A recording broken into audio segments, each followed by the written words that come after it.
On a desolate battlefield, countless warriors have fallen, and among them, a man lies defeated with a sword driven through his chest.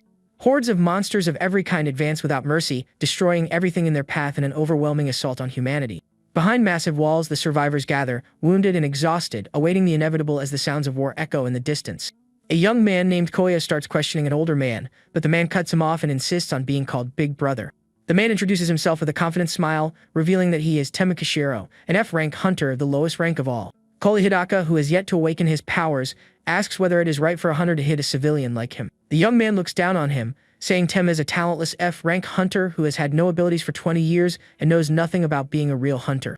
To Kyoya, a true hero is someone like Keikaru Amamiya, the SSS rank hunter considered the strongest of them all. The story explains that 20 years ago, monsters began emerging from portals that suddenly appeared, starting the war. To fight this threat, the system chose people to receive special powers, turning them into what became known as hunters.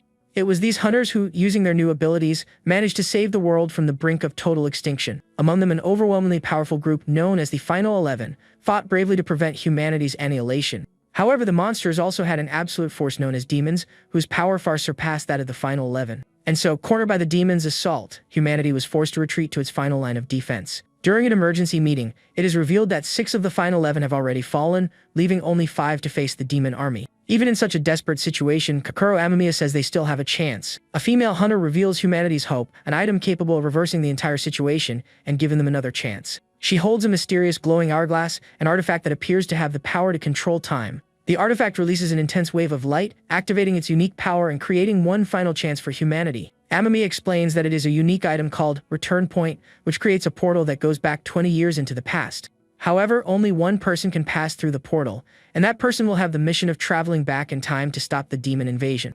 The survivors realize that 20 years ago was exactly when the demons were preparing for the invasion, and the choice of who should go is obvious to everyone. The people beg Amamiya to accept the mission, because he is the strongest among the SSS rank hunters and the only one who can change the past. Tema sarcastically remarks that going back in time must be nice, but wonders what Amamiya could even do since he was only a child back then. Kyoya says it is not like an unawakened person or an F-rank hunter could regress, but he wishes he could see his parents one more time. Hearing the boy's words, Tema gently places a hand on his head, showing his protective side. Meanwhile, the crowd continues chanting Amamiya's name, placing all their hopes for humanity's future on him. With a serious expression, Keikaru Amamiya finally seems to accept the heavy burden of becoming the world's savior. One of his companions encourages him, saying he is the only one who can go back, defeat the demons, and save the world. Amamiya understands the importance of his mission and vows to secure humanity's future no matter the cost. However, at the exact moment he makes his decision, one of his companions desperately screams for him to dodge. A massive dark attack descends from the sky, falling directly toward the place where humanity's last heroes are gathered. Without hesitation, the female hunter thrusts her hands forward and conjures an energy barrier to protect everyone. The attack crashes violently into the barrier, causing a massive explosion that shakes the entire structure around them. Despite her efforts, the energy barrier completely shatters under the overwhelming power of the enemy attack. The woman is stunned, unable to believe her protective barrier was destroyed so easily. The attack tears through the remains of the barrier and continues its destructive path toward the ground where the survivors are gathered. Amid the chaos, Kyoya sees the attack about to hit Tenma and shouts the nickname he usually calls him. Without wasting a second, Tenma grabs the young man and pushes him away from the approaching danger.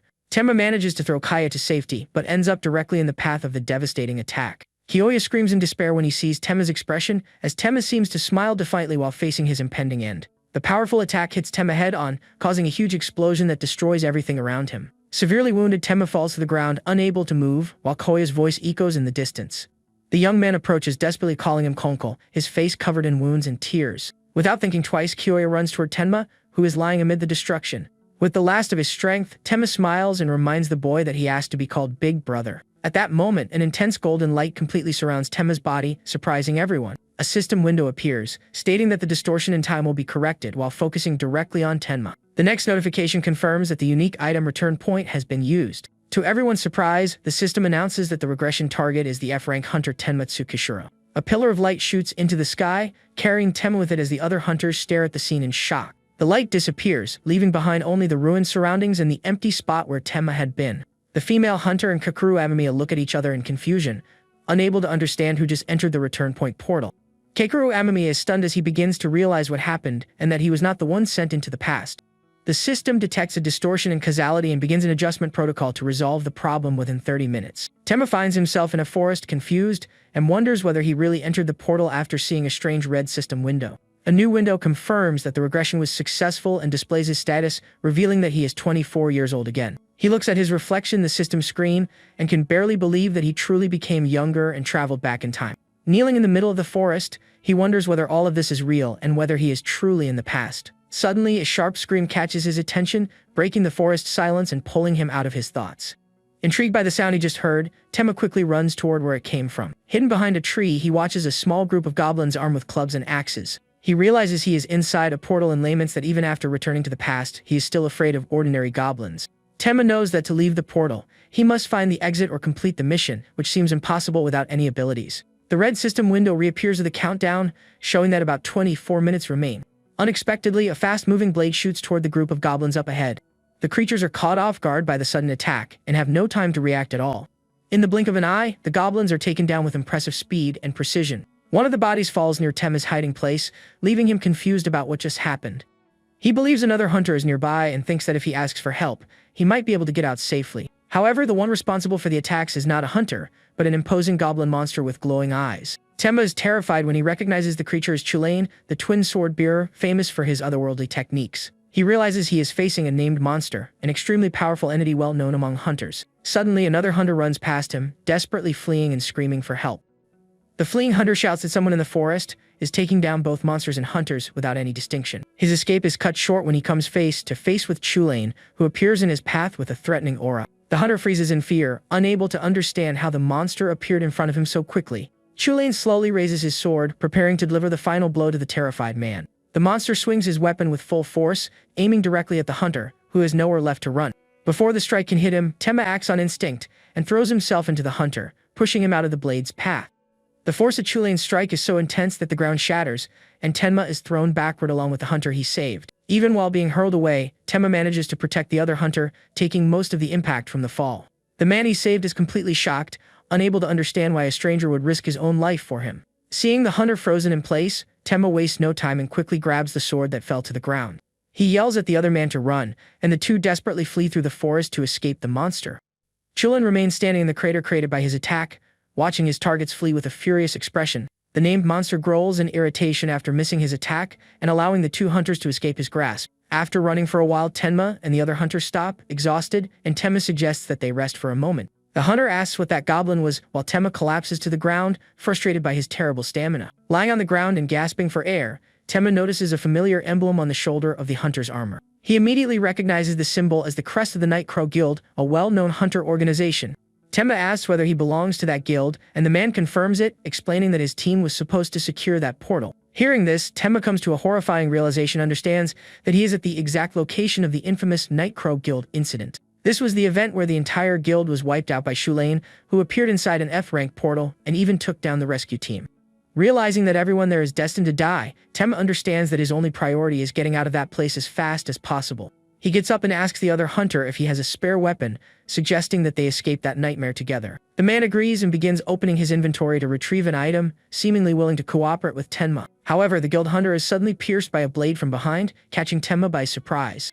The man looks back in confusion, critically wounded and unable to understand what just happened to him. His lifeless body falls to the ground, and the sword he was holding slips from his hand, landing within Tenma's reach. Without hesitating for a second, Tenma grabs the fallen hunter's sword and tries to defend himself from the incoming attack. Chulain, the one behind the attack, leaps at him and brings down a powerful vertical strike, intending to finish him once and for all.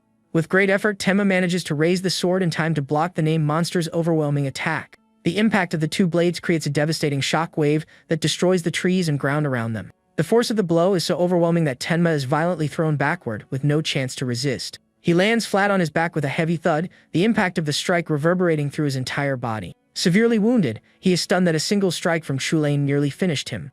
The named monster slowly approaches Tenma, who lies on the ground without enough strength to get up and fight. The mysterious red system window appears again, starting a 4-second countdown until Deus Ex Machina activates. The countdown continues, and with his end approaching, Tenma cannot understand what the numbers mean.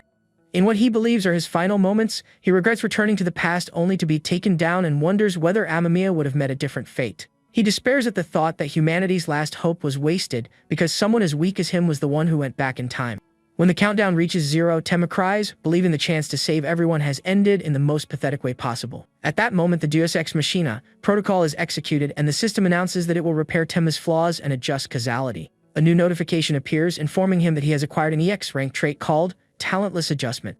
This new ability increases his skill acquisition rate and multiplies his experience points by 100,000. Tenma is stunned, unable to believe he received a 100,000 times bonus, an absurdly high number. The system informs him that, because he suffered severe damage, he acquired the resistance skill along with 100,000 times the corresponding experience. Immediately, a flood of notifications appears, showing his new skill leveling up at an explosive rate. Within seconds, his resistance skill reaches level 10, the maximum level for any skill. In his entire life as a hunter, he was never able to raise his resistance skill by even a single level. And now, in an instant, it has been maxed out, reducing damage and pain while allowing him to move even after a fatal blow. Thanks to his new ability, Tenma feels his body moving again even after being crushed by the monster's power. Chulane attacks the spot where he had been, only to be surprised that his opponent is no longer there. To the monster's astonishment, Tenma stands back up, using the sword for support as he faces the powerful enemy with renewed determination. He realizes that the Talentless Adjustment is the system correcting his lack of aptitude and giving him another chance to fight. Tenma smiles, realizing the world's balance was adjusted just so a talentless hunter like him could have a chance. He remembers Kyoya and regrets not being able to stay by his side until the end, imagining how terrified the boy must have been. But now he has the power to change the world destroyed by the demons and perhaps meet the young man again someday. Determined, he decides to use the power of his 100,000 times experience multiplier to completely change the future. With sword in hand and aura of power surrounding him, Tenma vows to change his fate no matter the cost. The system details his new trait, which increases his chance of acquiring skills and multiplies the experience he gains by 100,000. He is amazed that he gained a skill simply by surviving an attack, and thanks to the bonus, it was instantly maxed out. With this newly discovered power, Tenma believes he finally has a real chance of making it out of the portal alive. Irritated, Chulane stares at the hunter with glowing eyes, unable to understand how he is still standing and ready to fight. The named monster charges with a cross-shaped attack using both swords, releasing overwhelming energy. Unlike before, Tenma can now react and prepares to block the strike with a confident expression. He manages to stop the attack, and the system informs him that his talent adjustment trait has activated again. Because he fought with a sword, the system rewards him with the Sword Mastery, skill at level 1. Just like before, the skill levels up explosively and reaches its maximum level within seconds. Now with maximum mastery, Tenma counterattacks with speed and precision that surprise the powerful monster. He manages to evade Chulane's powerful blade and positions himself for another direct clash. The monster is confused, unable to understand how the opponent who was weak moments ago suddenly became so strong.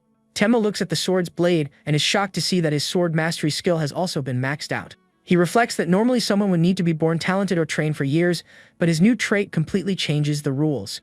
Just having the skill at maximum level changes even the feeling of holding the sword, making it feel like an extension of his body. Chulane charges again, but this time Tenma can predict his movement much more easily. The monster leaps into the air and brings down a full force descending strike, creating an aura of pure destruction. Tenma manages to block the attack, but the difference in raw strength between them is still enormous. The impact of the collision sends both of them flying backward, creating a massive clearing in the surrounding forest. With resistance and sword mastery active, Tenma manages to endure the strike without being annihilated. Even so, the pain makes him scream, proving that despite his new abilities, the fight is far from easy.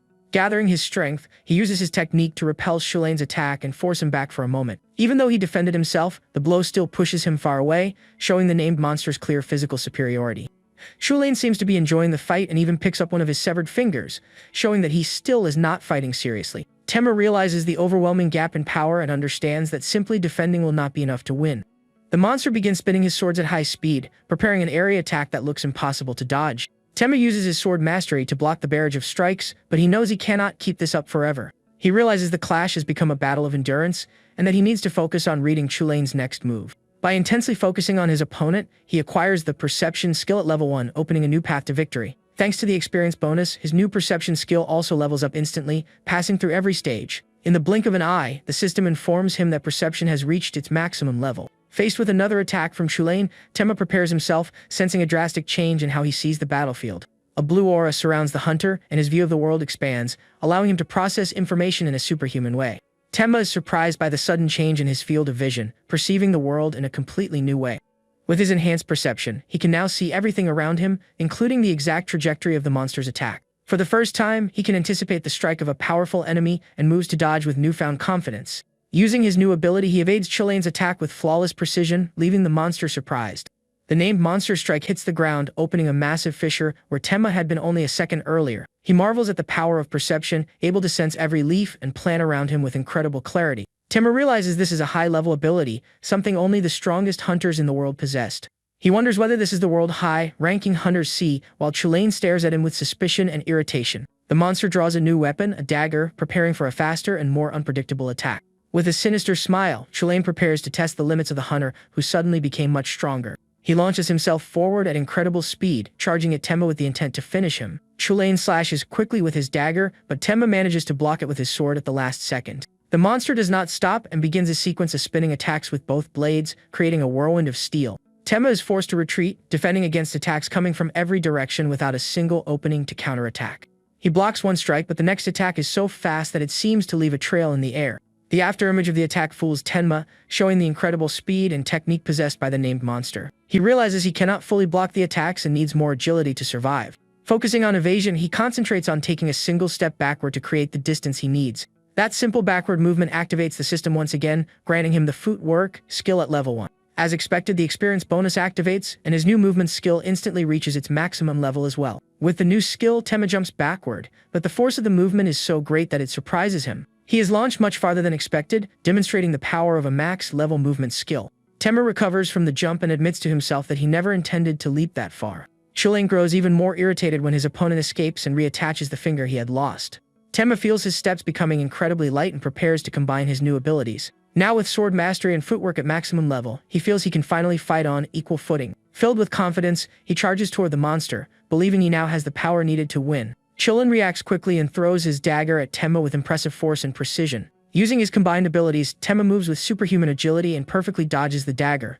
A small cut appears on Chulane's face, and he becomes furious when he realizes his opponent managed to wound him. Tenma smiles provocatively and asks the monster what he thought of that small demonstration of his new power. Completely enraged, Chulane unleashes his full power and charges at Tenma in a blind fury. Their clash causes a series of explosions visible from far away, devastating the forest. The two exchange blows at high speed, creating shockwaves that destroy everything around them. Chulane roars in fury, unable to accept that he is being pressured by a mere human who had been insignificant moments earlier. The battle intensifies, with both moving like blurs and turning the landscape into a true field of destruction. Far from the battle, a blonde woman prepares herself, concentrating a large amount of blue energy in her hands. This is Yuna Shirogane, a C-rank hunter who complains over the phone about having to rescue someone trapped inside an F-rank portal. Even though she is irritated, she ends the call with the Hunter Association, resigned to carrying out her duty according to the manual. After putting away her phone, Yuna summons a holographic interface, preparing to enter the portal and begin the rescue mission. She checks the mission data and sees that it involves a beginner guild that exceeded the time limit inside an ordinary F-rank portal. Sighing, she assumes the hunters are probably just messing around inside and prepares to use her teleportation ability. The system announces the use of spatial teleportation level 2, and she creates a black portal to enter the dungeon. When she arrives, Yuna is met with a scene of carnage, with the bodies of countless goblins scattered throughout the forest entrance. Shocked by the scene, she notices the destruction extends all the way from the portal entrance and senses a dark, dangerous aura in the air. She moves forward cautiously, calling out for members of the Nightcrow Guild, but receives no response. Soon after, she stops, completely stunned by the sight of a devastated clearing that looks as though a war took place there. Yuna realizes something is very wrong because a battle on this scale should never happen inside a simple F-rank portal. In the distance, she spots two figures amid the destruction and tries to understand what is happening there. One of the survivors is Chulane, who is wounded but still standing and giving off a powerful aura. The other is Tenma, also standing exhausted and injured, but still gripping his sword firmly after the intense battle. Yuna shudders, unable to believe the goblin's aura is powerful enough to make her tremble. Tenma and Chulane stare each other down in a standoff while the named monster growls in frustration and anger. To the hunter's astonishment, the monster begins speaking in human language, revealing that it has a name. He formally introduces himself as Cu Chulane, his eye glowing with a threatening blue light. Yuna is shocked to hear a goblin speak and mention a debt, unable to understand the relationship between the two. With his face injured, Tenma answers seriously, saying that he will definitely repay the debt he owes the monster. After the promise, Chulane drives his sword into the ground, and his body begins dissolving into particles of light. His departure causes one final burst of energy, raising a huge cloud of dust and bringing the confrontation to an end. When the dust settles, Tenma stands alone in the middle of the devastated clearing, staring at the place where the monster disappeared. Still watching from a distance, Yuna tries to process the unbelievable scene she just witnessed, completely confused. Seeing that the danger has passed, she runs toward Tenma, who finally gives into exhaustion and drops to his knees. She introduces herself as part of the rescue team and asks about the others, noticing Tenma's terrible injuries. The hunter tries to keep him conscious and questions him about the talking goblin, but he is about to pass out. The last thing Tenma sees is Yuna's worried face, asking who he is before he loses consciousness. With a weak smile, he uses the last of his strength to say that he is her savior, leaving the young woman confused. He asks her not to forget it and finally passes out, collapsing into her arms. Yuna catches him before he hits the ground while trying to process the mysterious words of the unknown hunter. Later in an office, Yuna sighs in frustration, unsure how she is supposed to report the bizarre incident she witnessed inside the portal. The scene shifts to the ceiling of a room, showing that some time has passed since the confrontation in the dungeon. Tenma wakes up in a hospital bed, recovering from the injuries he suffered during the battle against the named monster. He sits up and looks out the window, recognizing the place as a hospital for hunters and confirming that he was rescued. With a gesture, he summons his status screen to check the changes that occurred after the fight. Looking at his reflection in the screen, he confirms to himself that the regression and the battle really happened. He is amazed to see that he now has several level 10 skills, something he never had in his previous life. His status confirms the fight was not a dream, showing that he is still F rank but now possesses a powerful EX rank trait. In the hospital, Tenma reflects that the only reason he was able to fight CD Chulane on equal footing was because of his new trait. He checks the description of his ability and is shocked to see that his experience gain has been increased to 10 million%. In addition to the massive bonus, he notices the trait also has a special effect that remains locked for now. He realizes this 100,000 times experience bonus is a kind of system correction for his complete lack of talent. Tenma wonders whether the system would have given Kakeru Amamiya the same ability if he had been the one chosen to regress. He concludes that it would not, because someone like Amamiya, who already awakened with overwhelming power, would never need this kind of help. With his mind made up, he stops thinking about it and focuses on what he can do, since he is now the one responsible for changing the future. His thoughts are interrupted by a woman's voice noticing that he has finally woken up. Hunter Yuna Sherigan enters the room, commenting that she heard he would need at least another week to wake up. Tenma is confused by his fast recovery because he remembers not having any healing abilities. A system window appears, revealing that he has the natural recovery skill at level 10, enhancing his healing to a supernatural degree. While he realizes he gained a new skill, Yuna scolds him for ignoring her even though she was the one who saved him. Still somewhat confused, Tenma asks who she is, irritating the hunter because he does not remember her. She introduces herself as Yuna Shirogane, a C-rank hunter from the association, and says she rescued him during the fight with the goblins. He finally remembers her and realizes CDO Shulin fled shortly after the hunter appeared inside the portal. Tenma recalls that in the original timeline, this same association investigation team was brutally wiped out by the monster. He corrects her, saying that he was actually the one who saved her life, and Yuna reluctantly admits that he has a point. Yuna tells him that a survivor from the Night Crow Guild gave testimony about C.A. Chulane's absurd strength. Tenma is relieved to learn that the hunter he protected at the beginning of the confrontation managed to survive the incident. The hunter then says that the survivor's testimony is exactly the problem with the whole situation. Yuna explains that because he is F rank, the association decided not to officially recognize that he defeated the named monster. To her surprise, Tenma calmly replies that he does not care at all about the association's decision. She becomes indignant and questions him, saying this was his chance to become famous overnight. In his thoughts, Tenma knows that the demon's goal is to leave the portals and take control of the real world. He does not want the demons to learn his identity and see him as a threat to their invasion plans. Not wanting to drag out the conversation, he says he is leaving, but Yuna stops him and says he still has not explained one thing. She presses him to explain why he, a solo hunter, entered the Night Crow Guild's portal. To get rid of the questions, Tenma gives a simple and direct answer, saying he went in for money. He makes up a story that he was trying to collect some mana crystals the guild might have left behind and then leaves. Tenma exits the room and closes the door, leaving the hunter alone without any more answers to her questions. Yuna crosses her arms, completely confused by his behavior, and decides he is a very strange guy. After being discharged from the hospital, Tenma walks through the busy city streets, observing the life around him. He sees people working, having fun, and living normal lives, unaware of the danger waiting in the future. Students smile and talk, enjoying the peace of a world that has not yet been consumed by the war against the demons. Tenma takes in the sight of the world before its ruin, an era full of life that he swore to protect at any cost. He arrives at an apartment building that feels very familiar, a place from his distant past. Using an old passcode, he unlocks the door to one of the apartments and feels a wave of nostalgia. When he enters, he finds the place exactly as he remembers it, realizing nothing has changed in his old home. He throws himself onto his bed, exhausted, finally feeling the weight of everything that happened since he returned to the past. Lying down and staring at the ceiling, Tenma relaxes for the first time, enjoying the feeling of being home again. Back in his apartment, Tenma reflects on his new mission to change humanity's fate and wonders what his first step should be.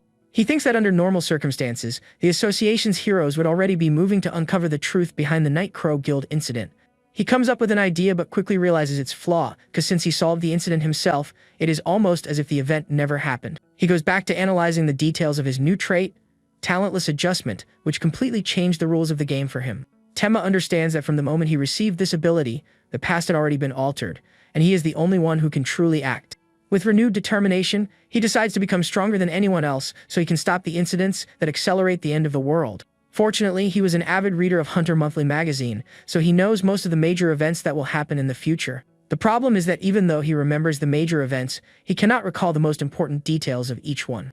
Then he remembers that when he activated perception during the battle, the way he saw the world changed completely. This gives him an idea, and he wonders whether he could use the same method to gain an ability that improves his memory. To test his theory, he decides to use an extremely complex book on a subject he does not understand, advanced quantum mechanics. He goes to a library and starts reading, believing that forcing his brain through difficult material might activate a new skill. He focuses on the reading, trying to absorb the complex material about the fundamental theory that describes nature at its most basic level. Not long after, he collapses onto the table and admits to himself that he could not understand a single word in the book. Frustrated by the failure, he wonders what he was even doing and decides to give up on his crazy reading plan. However, at the exact moment he gives up, the system detects high-level intellectual activity in his brain. Just like before, a flood of notifications appears and he acquires the intelligence skill, which rises all the way to maximum level. The final screen confirms that the skill has been maxed out, and Temma starts laughing in disbelief that his plan actually worked after all. Now with another powerful ability in his arsenal, he decides to check the effects of level 10 intelligence. The skill increases his magical proficiency by 25% and his magic power and mana by 10%.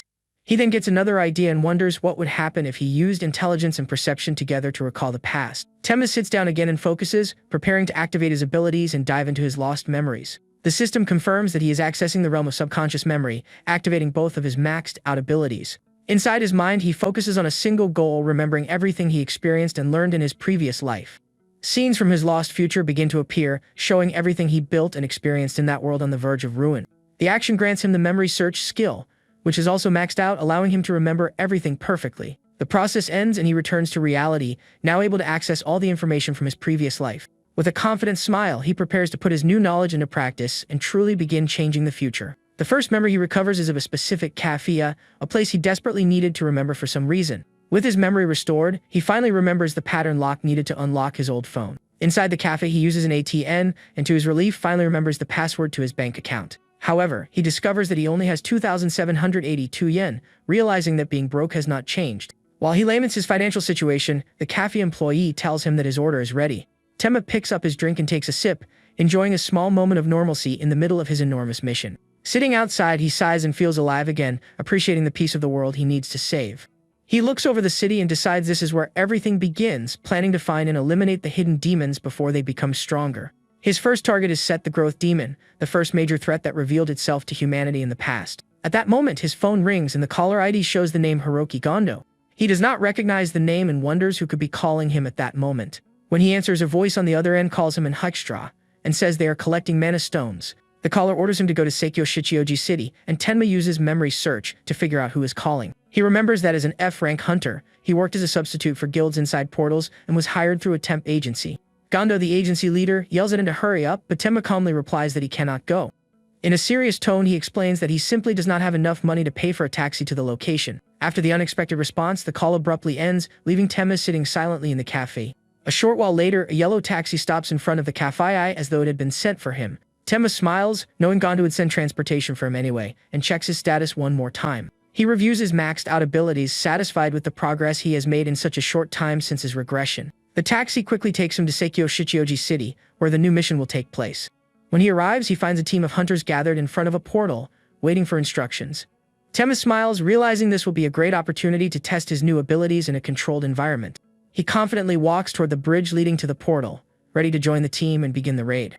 One of the hunters greets him irritably, complaining that he is extremely late for the start of the mission. Kuki Kazama, the Kozei guildmaster and a D-rank hunter, scolds him, saying they cannot miss the portal's time limit. Tenma gives him a cold, challenging look and asks whether he really wants to start a fight right there. The simple threat is enough to activate the system and grant him the intimidation skill, which immediately begins leveling up. To his surprise, even at a low level, the skill lowers the stats of targets at the same rank or below, giving him an unexpected bonus. After intimidating the leader, Tenma turns to Kuki and asks for some equipment he can use during the portal raid. Still irritated, Kuki orders one of his subordinates to give Tenma any spare equipment they have. As the leader walks away, the other guild members comment among themselves that the boss seems unusually nervous. Inside the portal, the team advances and one of the hunters takes down a goblin with a quick, precise strike. The hunter feels relieved after the battle, while the rest of the team continues through the dark cave. One of the more experienced members scolds the young man, ordering him to hurry up and finish collecting the monster materials. The young man, a novice collector, rushes to obey and runs over to extract materials from the defeated goblins. Using a small dagger, he begins extracting mana cores and other valuable materials from the monsters. He struggles to pierce the goblin's tough skin, showing his lack of experience with gathering work. Tenma approaches and asks whether he has a spare dagger, surprising the young collector with the request. The young man hands Tenma one of his daggers, not understanding why a combat hunter would need a gathering tool. With the dagger in hand, Tenma begins extracting materials from the goblin with impressive speed and precision. The young collector is shocked by Tenma's skill, which makes him look like an expert at material extraction. The act of collecting items activates the system once again, granting him the dismantling skill and rapidly leveling it up. As usual, the skill levels up explosively thanks to his experience multiplier. The skill reaches maximum level, and he extracts a perfectly preserved mana core from the goblin's body. The young collector is amazed by the quality of the core, while Tenma simply wipes the sweat from his face. With a satisfied smile, he stands up and tells the team that it is time to keep moving through the dungeon. Deeper inside the portal, the ground is covered with monster bodies, including goblins and demon wolves. The other hunters comment that the raid is going surprisingly well, with everyone fighting in excellent form. One of them, however, tells the young collector to focus only on his gathering work and stop getting distracted. While the others talk, Tenma and the young man continue extracting materials from the defeated monsters. Thanks to his new ability, Tenma manages to extract a perfectly preserved demon wolf pelt, a high-quality item. He also extracts an extremely high-quality wolf fang rated P2/5. Seeing that the work is finished, one of the hunters tells them it is time to continue moving through the dungeon. The young collector reflects that the raid seems so smooth because he used to be the one slowing everyone down. Impressed, the young man asks Tsukishiro how he can become as fast and precise as him. Before Tenma can answer, the two come across a lone goblin blocking their path. The creature stares at them with a threatening growl, clearly preparing for a fight. The young collector recognizes the tattoo on the monster's shoulder and warns that it is the squad leader who escaped. Without wasting any time, Tenma draws his sword, ready to face the goblin standing before them. He stares at the enemy with determination, thinking that this is exactly the kind of event he was waiting for. The young man, on the other hand, panics and yells for Tenma to be careful around the monster. He remembers how he used to insult Tenma, calling him a useless F-rank hunter who could not even kill a goblin.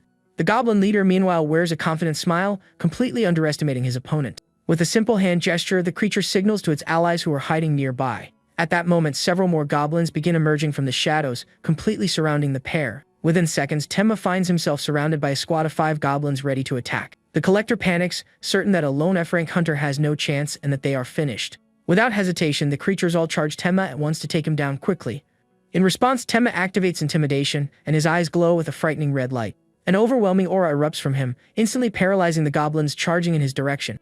The system notifies him that intimidation has reached level 4, and one of the monsters drops its weapon out of pure fear. Immediately afterward, the skill reaches level 5, causing another goblin to collapse helplessly to the ground. The ability continues leveling up at an absurd rate, reaching levels 6 and 7 within seconds. With that, all the lower-ranking goblins are neutralized and collapse to the ground, unable to move. The squad leader is completely shocked to see his subordinates defeated so easily.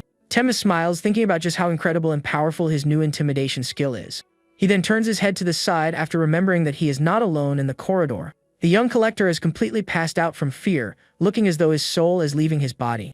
Relieved, Tenma realizes that with his companion unconscious, he does not have to worry about any witnesses. He activates level 10 agility and prepares to finish the goblin leader once and for all. Using his enhanced speed, the young man unleashes a series of fast, precise attacks against the monster. As he attacks, he decides this is the perfect opportunity to conduct a small experiment.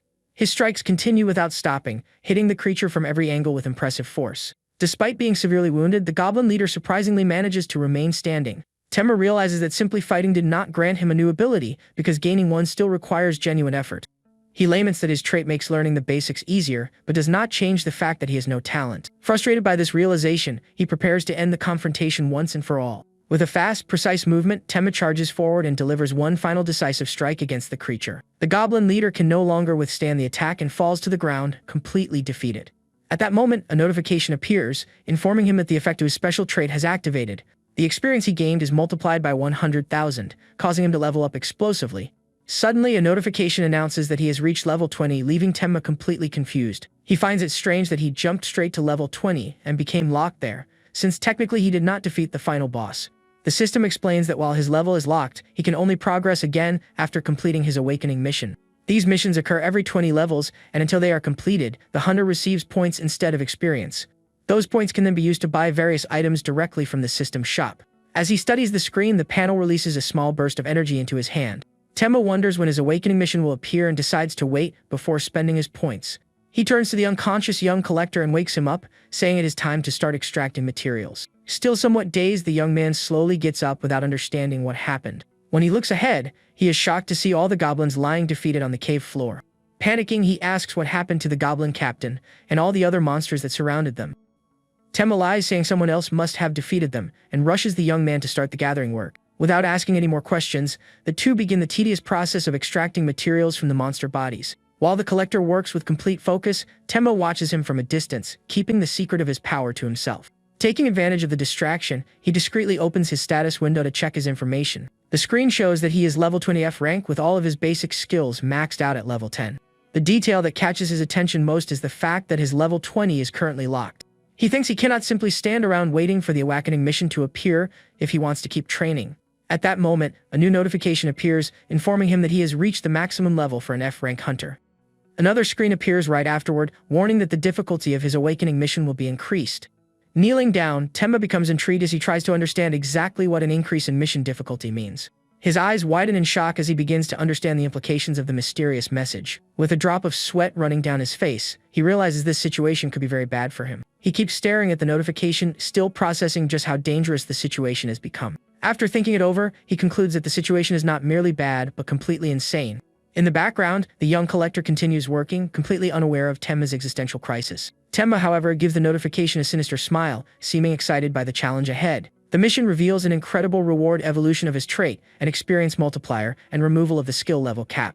He realizes this is not an ordinary awakening mission, but a chance to break through his own limits. The rewards are absurd, including an increased maximum skill level, and even an evolution of the system shop. With a confident smile, Tenma thinks about the huge increase in power he will gain after being promoted to D rank. The mission objective is revealed. He must subjugate a specific demon that will appear in 3 days. His target is the Growth Demon, the creature that became a commander of the Demon Legion in his previous life. While analyzing the mission, he notices a separate small blue window that he had not seen before. The collector calls out to him, pulling him from his thoughts, and Tenma replies that he is coming over now. Before standing up, he reads the small window, which grants him a rare weapon box as a bonus item. Surprised by the unexpected gift, he decides to open the box and see which rare, grade weapon he received. When he touches the box, an intense light bursts out and completely surrounds Tenma's body. The light slowly takes the shape of a sword, which materializes in his hands. A final notification confirms that he acquired the special rare grade sword called Soul Eater. After finishing the material collection, the group of hunters finally leaves the dungeon portal. The young collector cheerfully says goodbye to a man he calls the guild master, thanking him for the work. The other hunters seem very pleased with the result of the raid, which ended successfully. Watching the scene, Tenma thinks about a child named Kaya, who should already be around 6 years old. The guildmaster tells him to check his account, revealing a deposit of 50,000 yen from Koki Kazama. Tenma is confused because his payment of 35,000 yen was supposed to come from an agency. Koki explains that he paid the agency separately and gave Tenma a bonus to thank him for his help. Satisfied with the payment, the other hunters say goodbye to Tenma and go on their way. Tenma reflects that even though the world is cruel, people begin to respect him as he becomes stronger. Suddenly, his stomach growls loudly, reminding him how hungry he is after the day of work. Now that he has a little money, he decides it is time to find somewhere to eat. When he checks his phone, he sees a notification from Hiroki Gondo, who deposited only 4,500 yen. Tenma becomes furious when he realizes Gondo deducted most of the money, probably for himself. Later that night, he arrives at a large supermarket to buy some supplies. Inside, he picks up a head of broccoli and takes a deep breath, enjoying the smell of fresh food. He remembers that before the apocalypse, having access to fresh vegetables was an unimaginable luxury. While distracted by his memories, he notices that someone has approached and is standing beside him. A woman calls him by name, and he recognizes her as Shirogane from the Hunter Association. She questions him, asking whether the association sent him to watch her, but he says he is only shopping. He explains that he was just smelling the broccoli, which makes Shirogane think he is extremely strange. Tenma, however, feels that her face is familiar, as if he knew her in his previous life. To confirm his suspicion, he activates level 10 memory search. His memory shows the girl standing in front of him, followed by the image of a powerful archer from the future. With the information confirmed, he directly asks whether she has an older sister named Yuki Shirogane. Shocked, Shirogane asks how he knows about her sister, while Tenma thinks it would be impossible not to know. He remembers Yuki Shirogane, the Infinite Archer, one of the 11 strongest hunters in humanity. In the previous timeline, she was known as the Goblin Hunter after her younger sister was killed by them. Tenma realizes that because he saved her that day, she never followed that tragic path in this new reality. To throw her off, he simply says he knows about her sister because she is very beautiful. He adds that Shirogane looks a lot like her, leaving her completely flustered and embarrassed. Changing the subject, Tenma reveals that he may need her help to fight the Growth Demon. Without beating around the bush, he asks for her phone number so they can contact each other about the mission. She hesitates, saying she does not mind, but that there's a proper way to do things. Temma then reminds her that she owes him a favor because he saved her life, irritating her. Before she can protest, he takes the phone from her hand so she can add her contact information. Radiating pure anger, she quickly enters her number into his phone just to get the situation over with. With the number saved, Temma quickly moves away to avoid the hunter's wrath. Completely irritated, she shouts asking what his problem is and why he keeps messing with her. The next day, Temma gets off a bus in a specific part of the city and heads toward his destination. He admires his new sword, Soul Eater, noting that its attack power is 3 times stronger than his old weapon. He examines the information on his new weapon, Soul Eater, which has a super rare rank and 30 points of attack power. Despite having such a powerful sword, he knows that alone will not be enough to defeat the Growth Demon. He reflects that if someone wants to learn how to cook, they seek out a chef, so learning swordsmanship should follow the same logic. Following that reasoning, he decides to find a true sword master and arrives in front of the Kirishima Kendo dojo. He approaches the dojo entrance and knocks on the door, asking permission to enter. When he notices the door is unlocked, Temma decides to go inside and look for the dojo master. He knows that to defeat the demon race, he desperately needs a main ability capable of dealing massive damage. The swordsman who lives there is a legend, known for having the power to split mountains with a single strike. He is searching for the hunter who, in the past, became a beacon of hope for all humanity. That man is the legendary sword saint, also known as Kensei Taiyo Kirishima. Inside, the master swordsman complains about being bothered so early in the morning. Temma cautiously enters the dojo, finally coming face to face with the man he had been searching for. With an attentive gaze, he prepares for his first encounter with the greatest legend among swordsmen. To his surprise, the dojo floor is completely covered with hundreds of autographs written on sheets of paper. In the middle of the room, the man he was looking for lazily yawns, appearing to have just woken up. When he notices Temma, the swordsman immediately assumes he is just another fan. With a smug smile, Taiyo asks which part of his body Temma would like him to autograph. Temma remembers the stories about Kirishima's sword, which was capable of unbelievable feats. In his memory, he sees the power of the sword saint, who split the heavens and cut a mountain in half. Taiyo Kirishima's strength at his peak was, without a doubt, flawless and legendary. The current version of the swordsman, however, lets out an exaggerated laugh, excited by the idea of giving an autograph. He shouts that of course people want his autograph, because he is the one who will save the world. Temma is disappointed to realize that the sword saint in his youth is even worse than the rumors claimed. He remembers that in the original timeline, Kirishima was killed in battle for an unknown reason. Interrupting his thoughts, Taiyo casually asks whether Temma wants him to sign his back. Temma thinks that the arrogant young man in front of him is the same hero from the past, then asks for his guidance. Kirishima is surprised and shouts, asking why Temma did not say from the beginning that he wanted to become his disciple. Not knowing how to respond, Temma simply sits down and waits amid the mess of autographs scattered across the floor.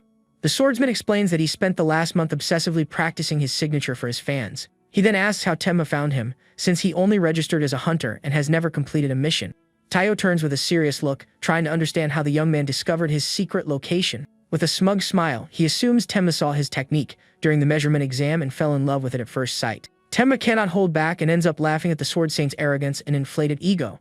He confirms that he is also a hunter and would like Kirishima to teach him one of his skills. The young man remembers a chance encounter he had with an older Kirishima at a bar. On that occasion, the completely drunk sword saint talked about a technique that served as the foundation for everything. Even while drunk, he was surprised that Temma did not know that fundamental ability and tried to explain it. The technique he mentioned that night was surprisingly simple, the straight line slash. Back in the present, Temma directly asks whether Kirishima could teach him that exact ability. Intrigued by the specific request, the sword saint stands up and takes a wooden sword from the rack. Taiyo offers Temma a wooden sword and with an air of superiority, tells him to try holding it. With a calm, focused expression, Temma reaches out to take the training sword being offered to him. Before he can touch the weapon, Taiyo pulls it back and declares that Temma is a hopeless case with absolutely no talent. Temma is confused because he did not even hold the sword, but the master says that at his level, he can tell just by looking. Unhappy with the rushed judgment, the young man insists that they will only know for sure once he actually tries. The sword saint lets out a long sigh, clearly bored by the young man's persistence. Reluctantly, he hands the wooden sword to Temma, finally allowing him to hold it. The instant he grips the weapon, his level 10 swordsmanship skill activates, releasing a powerful aura. Kirishima is stunned, and Temma asks whether he still believes he lacks what it takes to become a swordsman. The master reflects that although he sensed no talent in him, the moment Temma held the sword, his stance changed completely. Intrigued by the sudden change, Taiyo stands up and, with a serious expression, asks Temma to follow him. He takes him to a training area behind the dojo, where several wooden logs are set up for practice. Standing before the logs, the sword saint says he will first show Temma how the technique is supposed to be performed. He says his own skill is still level 9, but he will give a demonstration as a special fan service. Confidently, Taiyo raises the wooden sword high above his head, concentrating all his strength into the strike. He then delivers a vertical slash with impressive speed and precision, releasing a powerful aura. The impact is so strong that the thick wooden log is split perfectly in half with a single strike.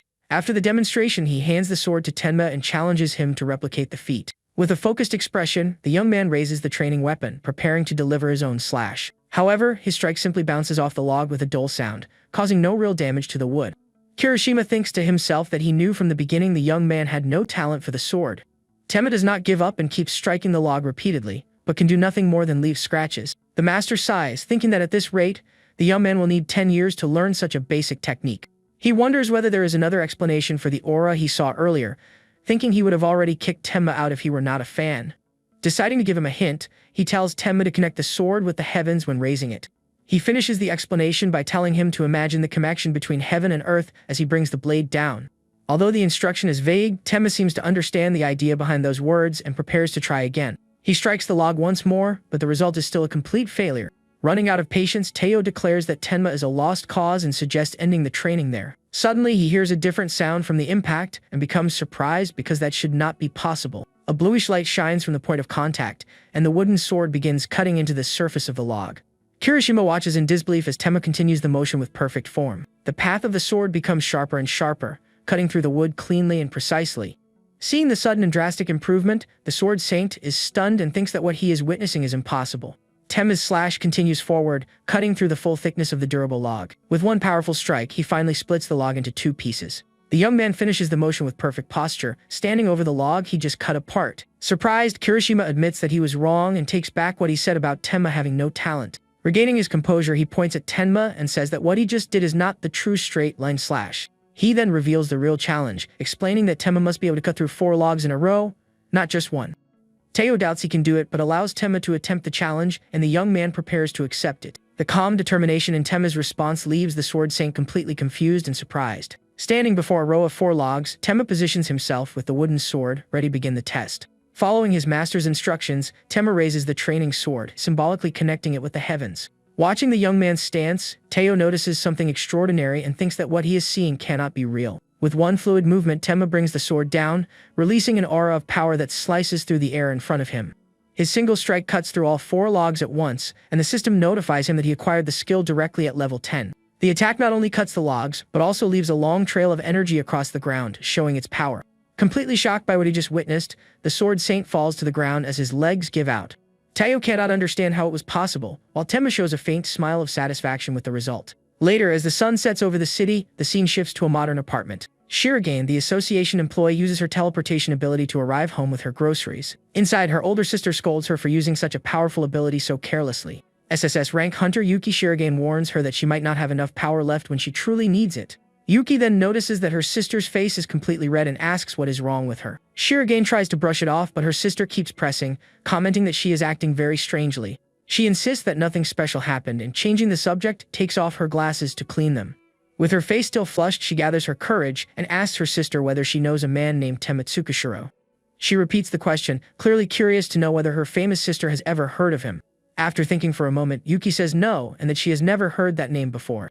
Shirogane hides her relief and her suspicious sister asks whether she ate something strange to be acting this way. Later, back in her room, Shirogane sits on the bed and continues thinking while looking at her phone. She remembers the encounter at the supermarket and concludes that Tenma deliberately brought up her sister just to get her number. Even though she thinks he is a little strange, she admits to herself that Tematsukashiro is not bad looking at all. Suddenly, her sister appears at the door and startles her by directly asking whether she met someone interesting. Caught off guard, Shirogane falls onto the bed and Yuki laughs, saying her sister is extremely easy to read. With a curious smile, she approaches and keeps asking, wanting to know who the mysterious guy is. Hiding her face in the pillow, Shirogane replies that he was only the person who helped her a few days ago. Still embarrassed, she says it was nothing serious and that he only asked for her phone number. Yuki gently pats her sister's head and says that if things work out, she should introduce him to her too. Changing the subject, Yuki says her guild will be raiding a large-scale portal and that she will be away for a few days. Yuki then warns her sister not to get involved in any dangerous work with the association. After giving the warning, the SSS rank hunter turns around and leaves the room, leaving her sister alone. Alone again, Shirogane picks up her phone and opens the contacts she saved earlier at the supermarket. She stares at his name, Tematsukashiro, saved in her contacts. Back at the dojo, the trail of destruction left by Tema's slash extends far beyond the training logs. Several system windows confirm that he learned the rare skill, single flash slash, which is already at maximum level. Satisfied, he thinks it was difficult to get the hang of it, but his special trait accelerated the learning process to an absurd degree. He turns around and thanks the master, but Kirishima, still on the ground, asks him to perform the feat one more time. Tenma does not understand the request, but the Sword Saint, now on his knees, begs him to show the technique again. On his knees, the Sword Saint grabs Tenma's leg and begs him to show the technique one more time. The master explains that even he never reached level 10 and cannot understand how the young man did it after only a few attempts. Tenma is surprised and starts wondering whether he actually managed to surpass the Sword Saint's own technique. The system window confirms that the level 10 skill can even cut intangible objects. Tenma then remembers that only one day remains before the growth demon appears and decides to learn more abilities. Faced with the master's persistence, Tenma finally agrees and says he will show him the technique again. In exchange, the young man takes advantage of the opportunity and asks the Sword Saint to teach him some of his other techniques. After making the deal, he holds out his hand to the master and formally introduces himself as Tenma Tsukishiro. The Sword Saint remains silent for a moment, simply staring at his new student's outstretched hand. But suddenly, Kirishima stands up and hugs the young man tightly, calling Tenma his new master. Kirishima declares that from that day forward, Tenma will be his new master, much to the young man's complete despair. He promises to teach Tenma all of his abilities, while Tenma simply asks the man to let him go already. A short while later, training resumes, and the Sword Saint leaps into the air to give a demonstration. He uses Form 121 of the Kirishima style, the Asura explosive slash. The master's ability causes a massive explosion of energy that devastates the surrounding area. After the devastating attack, Kirishima calmly lands on the ground with his sword in hand. With a smile on his face, he turns around and asks whether his new master has already figured out the technique. Tenma is shocked because he realizes he cannot even follow the Sword Saint's movements. He understands that single flash slash was an exception, and that he cannot even theorize how the new technique works. Tenma concludes that even with talentless adjustment, it does not change the fact that he was not born with this gift. Suddenly, the effect of his natural skill activates in an attempt to compensate for his lack of talent. Kirishima ends the training there, and Tenma says he needs to leave because he has something else to take care of. Before leaving, Tenma says he looks forward to seeing the master's perfected version of single flash slash. Kirishima reveals that he never intended to become a hunter, but changed his mind after meeting his master. Surrounded by a fiery aura, he declares that he will become a full-fledged hunter, and Tenma simply wishes him good luck. Later, Tenma arrives at a place that appears to be a craftsman's workshop. Inside, he shows the materials he collected, including a monster wolf pelt and a high-quality fang. The craftsman is impressed by their quality and asks whether Tenma learned a dismantling ability. He explains that high-quality materials can grant additional effects when items are crafted. The man then asks Tenma to bring him more materials like those and promises to pay him well for them. However, Tenma receives a low-quality leather armor set, normal rank with only 6 defense. Even so, he knows that having beginner equipment already makes a huge difference to his chances of survival. With the equipment in hand, Tenma picks up his phone to make one last important call before the next day. He then calls Miss Shirogane, the woman he met earlier. On the other end of the line, someone quickly answers the young hunter's call. It is Miss Shirogane, who answers the phone, so surprised and hears Tenma's voice. Without wasting time, the young man says he has something important to tell her and asks whether she has a moment to talk. Shirogane jokes that she is a little busy and considers making him wait just to see how he reacts.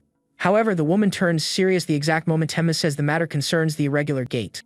Her expression completely freezes, and even the facial mask on her face begins to crack from the shock. Stunned by the revelation, Shirogane shouts into the phone and demands to know exactly what the young man just said. Meanwhile, a new mission appears for Tenma, a limit break mission that will finally allow him to surpass F rank. Back in his room, the young man prepares with his sword in hand because he knows the time is approaching. He is completely focused on his only objective at the moment, eliminating the demon that is about to appear. The next day, Tenma meets Shirogane at the gate and apologizes for being a little late. The woman is still suspicious and asks whether the information he gave her is truly reliable. She explains that today they will accompany the Roman guild into a D-rank portal that has become irregular.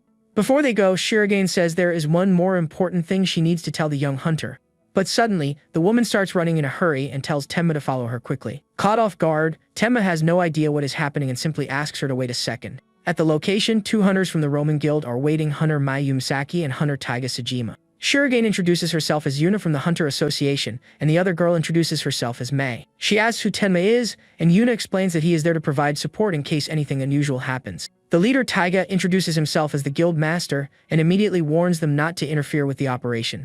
Arrogantly, he makes it clear that every monster inside belongs to the guild and tells them to stay out of the hunt. Tenma simply agrees, realizing the man barely even acknowledges his presence there. He then remembers that in the original timeline, everyone in that guild ended up being killed by the demon. The guildmaster gives Tenma an intimidating look and asks whether he has something to say. The young man is caught off guard by the direct confrontation and quickly says he has nothing to say. Satisfied with the answer, the man tells Tenma to stay quiet and simply follow the group without getting in the way. Yuna whispers to Tenma that this is why she cannot stand guilds, because they see the association as an enemy. Soon after, the Roman guild group gets ready and begins entering the D-rank portal. Before entering, Yuna says she will take a moment to measure the portal's energy. She concentrates and studies the purple energy coming from the portal, searching for any abnormalities. After analyzing it for a few moments, Yuna seems to reach a conclusion about the condition of the area. She says there does not appear to be anything unusual, but Tenma asks whether she is sure. With a confident smile, the young man simply replies that she will discover the truth soon enough. Yuna finds the young man interesting and decides to trust him, even if she later discovers that he deceived her. The two finally enter the portal and find a beautiful nighttime forest on the other side. Yuna is impressed by the beauty of the place, which looks like something out of a fairy tale. But Tenma knows that somewhere in that forest, the dungeon boss is hiding. He is certain that a growth demon is inside, the target of his main mission. Meanwhile, the Roman guild group moves ahead, exploring the path through the forest. The guild master turns around and shouts for Tenma and Yuna not to fall too far behind the main group. He complains that it would be a real headache if something happened to members of the association. Yuna becomes irritated because she cannot believe a mere D-rank hunter is giving orders to a C-rank hunter. The other guild members simply laugh at the situation, feeling superior because they are in charge. Tenma watches and thinks that hunters who rise through the ranks quickly often develop this kind of arrogance. They believe their rise in power will continue forever, going from D rank to C rank and beyond. The young man knows they dream of reaching the top, but the people who actually reach rank are true and onlys. Suddenly, Tenma stops and warns that magical beasts are approaching from directly ahead. Without warning, a pack of white wolves aggressively charges toward the group. The guild master identifies them as silver wolves and realizes there are at least 3. One of the hunters immediately shouts for everyone to prepare for the battle that is about to begin. Hunter Mayumi raises her staff and casts a shield spell to protect the team. A golden energy barrier forms around the group, ready to block the monster's attack. Meanwhile, another mage prepares a barrage of magical arrows for the counterattack. The guildmaster also prepares for combat, releasing a golden aura shaped like a wolf. The mage then gives the command and fires hundreds of energy projectiles toward the enemies. The arrows strike one of the silver wolves directly, causing several small explosions across its body. Hit head-on, the monster falls to the ground completely defeated after the powerful area attack. With the first enemy out of the way, the guildmaster leads the advance from the front line. The hunters surround the remaining creatures and begin attacking them relentlessly with their swords. Watching from a distance, Tenma admits that the guild is not bad and would easily clear the portal if this were a normal place. However, the guildmaster realizes something is wrong because the real problem is only just beginning. He understands the situation when he sees that the wolves are being influenced by the Growth demon. A dark aura surrounds the creatures, making them far more aggressive and powerful than before. Taiga becomes furious when he realizes how dangerous the situation has suddenly become. He shouts for everyone to retreat inside the shield because the wolves have now become a real threat. The guildmaster is shocked to see that they remain standing even after taking hits to their vital points. Surrounded by empowered enemies, the guildmaster begins to be completely overwhelmed. To help, the mage fires her magical arrows again in an attempt to hold back the monsters, but this time, the projectiles are blocked by a strange energy protecting the creatures. The mage becomes desperate when she realizes her magic simply no longer works against them. The wolf's energy barrier begins to crack, but it still manages to withstand the impact of the attacks. Soon after, the barrier breaks, and the wolf mercilessly charges one of the hunters. The empowered creature's attack easily sends one of the guild members flying. The situation spirals out of control, and the silver wolves begin defeating the hunters one by one. Even Mayumi is hit and screams in pain as the monster's attack sends her flying. Desperate, Taiga shouts for his team not to retreat and to keep fighting until the end. Tenma explains to Yuna that the boss's demonic aura spreads outward and strengthens every nearby monster. He says this ability to strengthen armies is one of the reasons demons are so dangerous. Taiga now faces an even stronger wolf that has evolved enough to use fire attacks. Yuna realizes the monsters are far too strong for D rank and asks whether they should help. Tenma replies that he is not sure they can afford to help, and then his perception skill activates. Using the ability, the young man expands his senses to map the entire area around them. His sharpened perception detects a new and enormous threat rapidly approaching. The hunter realizes that an entire horde of silver wolves is running toward them. Before he can react, one of the wolves in the horde leaps forward and attacks him directly. Without wasting any time, Tenma draws his sword, which glows with intense energy, to defend himself. With a quick strike, Tenma defeats the wolf, and the system informs him that his level is locked, so he only gains points for now. He is satisfied with the power of his sword, Soul Eater, which proves to be a much sharper rare item than he expected. However, the rest of the horde keeps advancing, and Tenma prepares to face several enemies at once. He focuses and channels energy into his sword, ready to fight every monster surrounding him. Suddenly, the young man notices that Yuna is preparing to use some kind of support ability. Golden energy chains rise from the ground and completely bind all the silver wolves charging toward them. In an instant, the hunter's ability manages to immobilize the entire horde of attacking monsters. Seeing the opportunity, Yuna shouts for Tenma to hurry and finish the enemies while they are restrained. Tenma is impressed because Yuki Shurigane's younger sister really is a highly skilled SSS rank hunter. Understanding the plan, the young hunter takes advantage of the opening and prepares a powerful sword attack. With a single X-shaped slash, he unleashes a massive strike that hits all the wolves at once. The attack is so powerful that it wipes out the entire horde in the blink of an eye, ending the battle. Yuna is left completely speechless after witnessing the hunter's incredible display of power. With the monsters defeated, a strange energy begins to rise from the bodies lying on the ground. The system informs him that the Soul Eater sword is consuming the souls of the defeated monsters. Thanks to this, the sword's soul concentration rises to 13%, making it stronger. Meanwhile, Yuna notices that the Roman guild group is still fighting the other wolves. Their situation is terrible, with several hunters being injured by the evolved monsters' attacks. Amid the chaos, the guildmaster desperately shouts and asks the two of them to come help. But Tenma coldly replies by asking whether he was not the one who told them not to touch his prey. The leader becomes furious and cannot believe the young man would say something like that at such a critical moment. Before he can respond, the man is struck by one of the wolves and sent flying. Tenma and Yuna simply watch the guild being slaughtered, and the woman asks whether they should intervene. After the battle, the surviving hunters take a short break to catch their breath. One of the members confronts their leader and asks whether he really plans to keep moving forward like this. Mai agrees and says there is no way they can continue because the monsters are far too strong for the group. Taiga becomes irritated and reminds everyone that this is only a D-rank gate and they should be able to handle it. He reveals that if they fail the mission, they will not be able to buy new equipment or pay off their debts. A hunter's life may look like a game, but they end up forgetting that monsters are dangerous beings from another world. Yuna approaches and warns that continuing is dangerous because monsters inside an irregular gate are much stronger. Taiga, however, refuses to listen and questions her authority, asking whether she has any proof. He claims that the guild is in charge of the mission and tells the association hunter not to interfere. The guildmaster turns to continue, but one of his members stops him with a frightened expression. The hunter stammers her leader's name, trying to draw his attention to something that appeared behind him.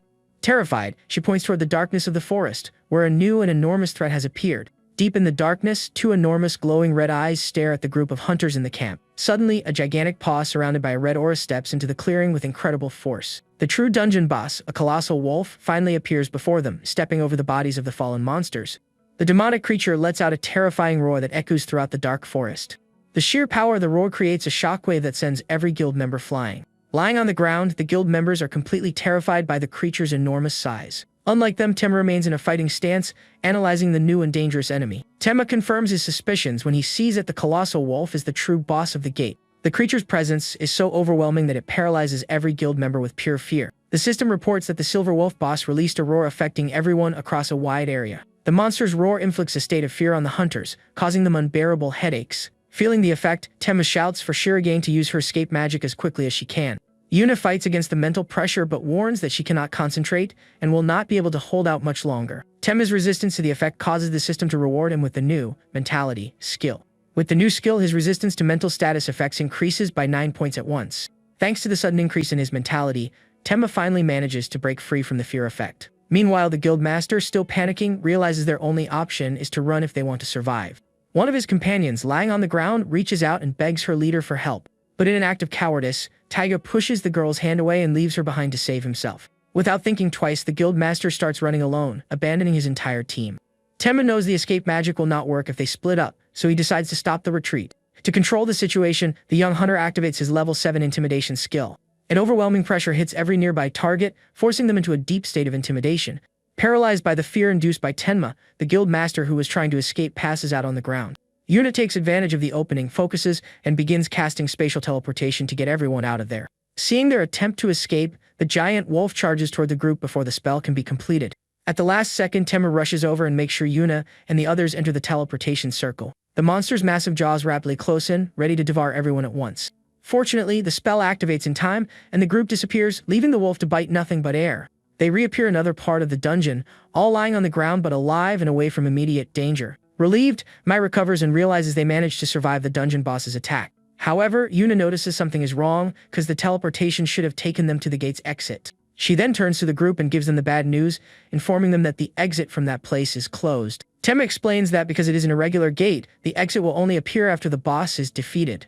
Taiga panics and shouts, asking how they could possibly defeat such a powerful monster. Having no patience for the drama, Tenma approaches the guild master and hits him. The guild master does not understand why he was attacked, but Tenma is simply taking out his frustration. He remembers seeing that man die in the original timeline and realizes that he is changing fate. Tenma turns to the others and tells them not to worry, because he will defeat the boss by himself. Ignoring the useless hunters, the young man prepares to go back and face the monster on his own. Suddenly, one of the mages notices something strange and points toward the wolf's body they left behind. The boss's corpse begins to be consumed by a strange black mass emerging from inside it. A shadowy creature with sharp claws begins emerging from the defeated monster's body. Soon after, the demon's final form is revealed, an entity of pure darkness wielding an unholy sword. Tenma watches the scene and concludes that the demon had been possessing the silver wolf's body the entire time. With a determined look, Tenma faces the creature and understands that this is the true target he needs to defeat. He confirms that this is the true form of the growth demon he had been searching for. Yuna cannot believe it and asks whether he really intends to fight a creature at that level. Tenma tells the guild that he and Shirogane will take care of the monster, leaving everyone confused. The other hunters think it is madness because facing that demon with only 2 people is practically suicide. The young man then turns to Taiga and gets his attention to make an unusual request. He asks to borrow the guildmaster's armor, a rare metal set that increases defense by 25 points. In a safe area, Yuna asks what that creature is, and Tenma explains that it took over the boss's form. When asked about his plan, Tenma simply replies that he will defeat it using brute force alone. Yuna thinks the idea is terrible and sarcastically comments that it is the perfect plan for both of them to get killed. Tenma knows the boss's power is connected to the sealed gate, but the objective remains the same. Suddenly, another horde of wolves appears to attack, but Tenma does not seem worried about them. He declares that he will simply crush every monster that gets in his way. But this time, Yuna steps in front of him and prepares to handle the new threat by herself. She casts a powerful lightning spell that strikes all the wolves at once with an electrical discharge. The hunter's attack explodes across a wide area and instantly wipes out every enemy. Yuna boasts that she will soon be promoted to B rank, and Tenma admits she did pretty well. He regrets not getting the experience but thanks her for the help because they can now focus on the boss. With the monsters defeated, his sword consumes more souls and reaches 100% capacity. Upon reaching maximum capacity, a special function of the Soul Eater sword is finally unlocked. The soul release ability activates, covering the sword in souls and increasing its power for 5 seconds. Tenma is impressed by the newly awakened power of his weapon, even though it only lasts for a short time. Yuna notices that the sword has begun giving off an extremely dangerous aura and warns the young hunter. Back in the boss arena, the growth demon howls at the moon, exerting its power over the area. Several more wolves appear, answering their master's call for the battle ahead. Yuna notices that the wolves are acting strangely because the boss's howl sounds different from normal. Tenma understands that this is his chance to attack before the demon completely absorbs the host's power. Suspicious, Yuna asks Tenma to explain the situation because that creature looks like a natural disaster. He reveals that a growth demon took over the boss's body and that demons are monsters that use unholy power. At that moment, the system announces that they have entered the demonic servant's domain and a restriction has been imposed. Within a radius of 50 meters, no living creature can use growth abilities anymore. Yuna does not understand what the restriction is, but Tenma offers to explain the situation briefly. The young hunter confirms that everything is happening exactly as he remembers from the previous timeline. He explains that the demon race possesses a trait that is inseparable from its power. Every demon has its own domain and exerts influence over anyone who enters it. The restriction of a growth demon is limitation, preventing any living being from increasing its power. Tenma knows the area of effect is small right now, but if the situation continues, it will expand. He finishes by saying the situation is terrible, leaving Yuna even more worried about what is coming. From the top of the cliff, the demon notices the 2 of them and stares at them, ready to attack. Without hesitation, the creature leaps toward them, descending like a meteor to begin the confrontation. The demon's landing destroys the ground and raises a massive curtain of dust. The shockwave from the attack is so strong that it violently pushes Tenma and Yuna backward. Instead of the wolf, a woman with an elf-like appearance emerges from the smoke, shocking everyone with the sudden change. Tenma deduces that just like the wolf, she must be another entity the demon absorbed in the past. The demon's new form floats in the air and begins concentrating a large sphere of dark energy. Making matters worse, the creature multiplies the energy and creates 7 power orbs surrounding itself. Tenma and Yuna are completely shocked by the level of power the enemy is displaying. The young man realizes that the information he had about growth demons did not include an ability like this.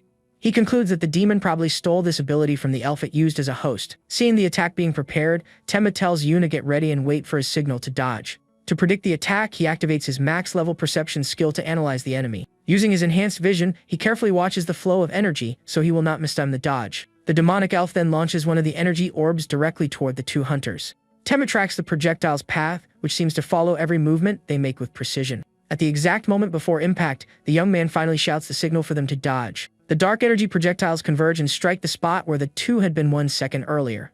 The creature continues its bombardment, forcing the 2 to split up to dodge the rain of attacks.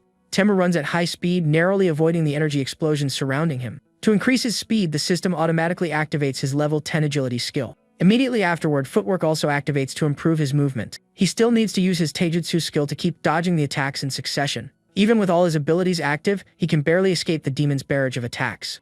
Gasping for breath, Tenma is stunned that he needs 4 active abilities just to dodge the attacks. He realizes that without the armor he borrowed, he would already be defeated, and he acknowledges the demon's strength. Determined, he decides that he needs to attack before the enemy prepares its next offensive.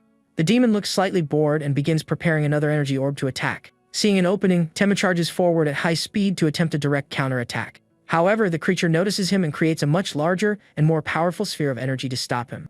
Desperate, the young man shouts for Yuna, asking for help with the critical situation. The hunter understands the message and summons dark energy chains that emerge from the ground. The chains strike the demon directly, binding its arms and interrupting the spell casting. With the enemy immobilized, Yuna shouts for Tenma to take the opportunity and attack with everything he has.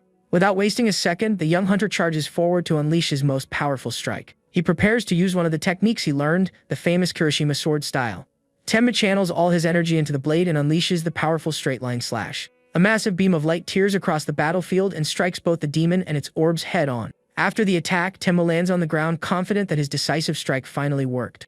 He turns to look at the result but realizes the enemy's presence has not disappeared. To his surprise, the demon is still standing, now back in its giant wolf form. Even while gasping for breath, Tenma faces the enemy with a smile because the battle is far from over. Tenma realizes the demon changed into its wolf form only to minimize the damage from his attack. At the same time, the transformation gave the creature enough strength to break free from Yuna's chains. Seeing the enemy free and ready to attack again, Yuna shouts for Tenma to be extremely careful. The demon then uses the elf's magic and begins forming a sphere of dark energy inside its mouth. The creature fires the orb, which splits in midair and transforms into several homing projectiles. A true rain of dark energy falls over the battlefield, forcing the young hunter to retreat. The young man realizes the demon is using the wolf's physical strength and the elf's magic at the same time. One of the projectiles catches up to him and is about to explode against his back at full force. Tenma narrowly avoids the direct hit, but the explosion's shockwave still strikes him hard. The attack is so powerful that it leaves him somewhat dazed even without a direct hit. Seeing the situation getting worse, Yuna prepares to intervene and conjures a magic circle in her hand. Taking advantage of the small opening, Tenma regains his composure and charges forward once again for a direct attack. He uses straight line slash again and strikes the wolf directly in the chest with his blade of energy. The demon screams in pain as the strike tears through its body and deals massive damage. The impact is so powerful that it throws the creature backward, sending it crashing violently into the ground. After using the technique twice in a row, Tenma lands exhausted, feeling the strain throughout his body. But he notices that the demon's energy orb has split into several projectiles now targeting him. Without even having time to breathe, the young man is forced to escape another barrage of attacks. He runs desperately across the battlefield, narrowly dodging the dark energy explosions. Tenma knows he is at a disadvantage in a battle of endurance and needs to come up with a plan quickly. Suddenly, he sees Yuna being captured by one of the demon's dark energy tentacles. The hunter tries to break free, but realizes her mana is running out and she will not last much longer. Another tentacle rises from the ground and attacks Tenma, who manages to dodge at the last second. Meanwhile, the pieces of the demon's body that were cut off begin moving on their own across the ground. Tenma realizes those pieces cannot regenerate, confirming that his attacks are working. With that information, he understands that all he needs to win is a single opportunity. He only needs one chance to land a decisive strike on the creature's main body. Without hesitation, he charges forward and delivers another powerful slash that severely wounds the demon. Even while injured, the creature endures the attack and prepares a furious full-power counterattack. Tenma knows he still has one final card up his sleeve, a single powerful strike he saved for the end. He can use his sword's soul release, which drastically increases his power for 5 seconds. The problem is that with only 5 seconds, he needs a plan to guarantee the strike works. Amid the chaos, he shouts Yuna's name to put his desperate strategy into action. The hunter has no idea what he is doing when Tenma runs toward her instead of attacking the monster. Without giving her time to react, the young man lifts her up and throws her over his shoulders to carry her.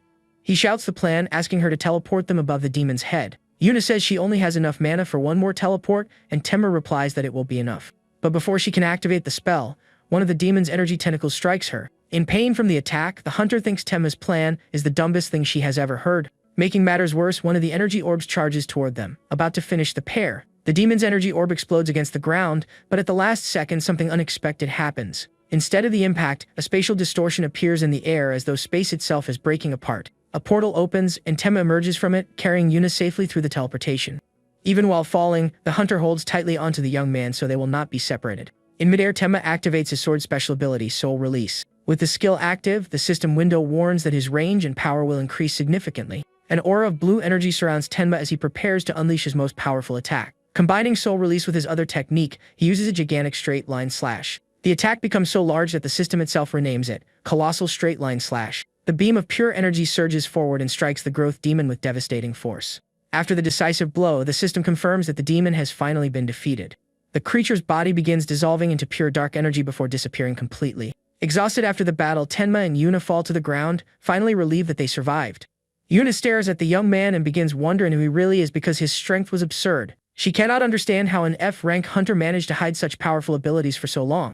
With the mission complete, Tenma finally awakens as a D-rank hunter, something he never achieved in his previous life. Yuna helps him stand, but the young man says he is exhausted and can barely move. However, the hunter warns that they are in trouble and need to get out of there as quickly as possible. Suddenly, the two are surrounded by a horde of silver wolves emerging from the darkness. The creatures, now free from the demon's control, growl aggressively at the two hunters. Tenma asks her to hold the monsters off for 5 minutes, which irritates Yuna a little. With no other choice, the hunter drinks an intermediate magic recovery potion to restore her energy. With her mana restored, she warns that she is going to charge him an expensive dinner for all this work. Tenma simply asks her to hold out for 1 minute because that will be more than enough time. A short while later, a massive explosion of light appears, engulfing the entire battlefield. An injured hunter who appears to be Taiga is shocked by the scene, unable to understand what happened. The system announces that all the silver wolves have been defeated, and the irregular gate has been successfully cleared. Outside, Mai celebrates excitedly, happy that they are finally safe. While Yuna demands the dinner he promised, Tenma remembers that she defeated 50 wolves by herself. The hunter is helping him walk, but the young man thanks her and says he can already walk on his own. He then returns the damaged armor to the guild master, who is not happy about the situation at all. Mai thanks Tenma and Yuna for their help, acknowledging that they saved everyone inside. She says the Hunter Association will contact them and asks them to explain everything properly. Before saying goodbye, the hunter asks for the name of the young man who helped them so much. To keep his identity secret, Tenma lies and introduces himself as Busen Goriki. Mai formally thanks Mr. Goriki and promises that she will never forget what he did for them. Yuna asks why he is hiding his identity and wonders whether he is a wanted man. Tenma explains that while support from a guild would be useful, the problem is that he is growing too quickly. He knows that the moment he ends up on the blacklist of demons infiltrating society, everything will be over. The young man concludes that until he is strong enough to protect himself, he cannot afford to stand out. Yuna is surprised by the request and tries to confirm whether the young man truly wants her to lie in the official mission report. The young woman sighs in relief that they avoided a larger disaster and ends up accepting the situation, even though she is still somewhat uncertain. Tenma gives a faint smile and thanks her, saying that her decision will greatly help keep his cover intact. Hearing her companion's words, the young woman blushes slightly in embarrassment. She steps away, reminding the hunter to call later and claim the meal he promised her as a reward. However, Tenma asks the young woman to wait a moment before leaving. Yuna immediately turns around and fixes her hair, her face still red as she waits to hear what he might say. But the young man ruins the romantic mood by asking whether she can use teleportation to take him to Ryuzan. Deeply irritated by the young man's complete lack of awareness, the hunter gives him a deadly glare. Without saying another word, Yuna summons a massive magical pillar and abruptly sends the young man flying away. The next day, Calm finally returns after all the chaos inside the dungeon. Tenma wakes up in his room as the system announces that his level 10 superhuman recovery ability has activated. The young man reflects on how this power feels, almost like cheating because of how effective it is. He checks the notifications and notices that he gained 35% experience in the ability from just one night of sleep. The young man celebrates the fact that his abilities can surpass the level 10 limit thanks to talentless adjustment. Suddenly, the phone beside him on the bed begins vibrating non-stop. The screen shows 4 missed calls from Hiroki Gundo, the leader of the temp agency where he used to work. The hunter simply smiles and decides to ignore the messages because he is no longer interested in accepting that kind of work. Soon after, he decides to open the system inventory and selects one of the stored items. The young man pulls a high purity double D category mana crystal from the virtual space. He calculates that even though it came from a weak area, the crystal is excellent quality and should be worth around 500,000 yen. The system then announces that the limit break mission has been successfully completed, granting major rewards. The young man sits up in bed, extremely interested when he realizes a new causality reversal shop has been unlocked. The rules explain that at maximum level, he receives points, and Tenma notices that he already has 500 available to use. He studies the interface of the new feature and realizes that for now, only the consumable items section is available. Looking through the options, the young man focuses on the treasure acquisition potion, which costs exactly the number of points he has. Tenma reflects that throughout his entire journey, the system has never given him anything that put him at a disadvantage. Trusting that logic, he confirms the purchase and decides to spend everything to obtain the mysterious item. The bottle appears in his hand, stating that its effect reverses causality to point out the path to a treasure for 1 hour. Tenma concludes that money is a crucial weapon for clearing gates and decides he has nothing to lose by testing the item. Without wasting any time, the young man raises the bottle to his mouth and drinks all the bluish liquid at once. After finishing the drink, he examines his body and comments that apparently nothing has changed. But suddenly, a blue flame bearing the yen currency symbol appears floating directly above his head. The small mystical fireball begins quickly descending toward his lap. The magical flame lands directly on the screen of his phone lying on the bed. The bluish flame is completely absorbed by the device, lighting up the screen once again. Hiroki's notification reappears, and Tenma deduces that the potion's effect wants him to return his former boss's call. Determined to follow the treasure clue, the young man picks up the phone and finally makes the call. On the other end of the line, a furious blonde man shouts, ordering the young man to come to the office immediately if he does not want to die. Instead of being frightened by the threat, Tenma breaks into an excited smile because he can already imagine what kind of treasure is waiting for him there. On the other end of the line, the agency leader becomes completely furious after hearing the young man's provocative response. Without being intimidated, the protagonist simply tells his former boss to stay exactly where he is. Following the glow of the small bluish flame, the young man finally arrives at the temporary job agency's headquarters. He walks silently through the building's empty hallways, guided the entire time by the magical item's power. The mysterious light stops directly in front of a closed door, indicating that the objective is right inside. The young man carefully opens the door while wondering whether there really could be some kind of valuable treasure in that place. As soon as he enters the room, he quickly dodges a surprise attack launched by someone who is extremely angry. The attacker is the agency leader himself, who blames the young man for losing a major deal because he ignored his calls. To punish the hunter's disobedience, the man orders his 2 henchmen to teach the young man a proper lesson. Tenma reflects that his former boss is just an ordinary person with no special abilities at all. Activating his memory search skill, the system displays memories of the many cowardly beatings the young man suffered in the past. He remembers that Gondo could only overpower him because he relied on the strength of 2D rank hunters named Masato and Taiji. One of the men grabs the young man's chin intimidatingly and asks why he is staring at him like that. Noticing the former employee's unusual attitude, the blonde leader orders the hunters to begin disciplining him immediately. Keeping a calm expression, Tenma grabs the attacker's arm and comments that they still do not understand the new situation. The young man analyzes his opponents and concludes that the abilities of those 2 probably reach level 5 at most. Without much effort, he activates his maximum strength and lands a direct, powerful blow to the burly man's face. The brutal impact sends the brute flying backward, making his body slide violently across the office floor. The force of the attack sends the enemy crashing through a bookshelf, leaving the other 2 men completely shocked. Furious after seeing his partner fall, the second henchman charges forward and tries to punch the protagonist. But using his level 10 perception, the young man sees the movement as if it were slowed down and dodges without any difficulty. In the same instant, he combines his martial arts and delivers a devastating counterattack directly to his opponent's chin. The hunter collapses unconscious on the floor, proving he is no match for the young man's newly acquired abilities.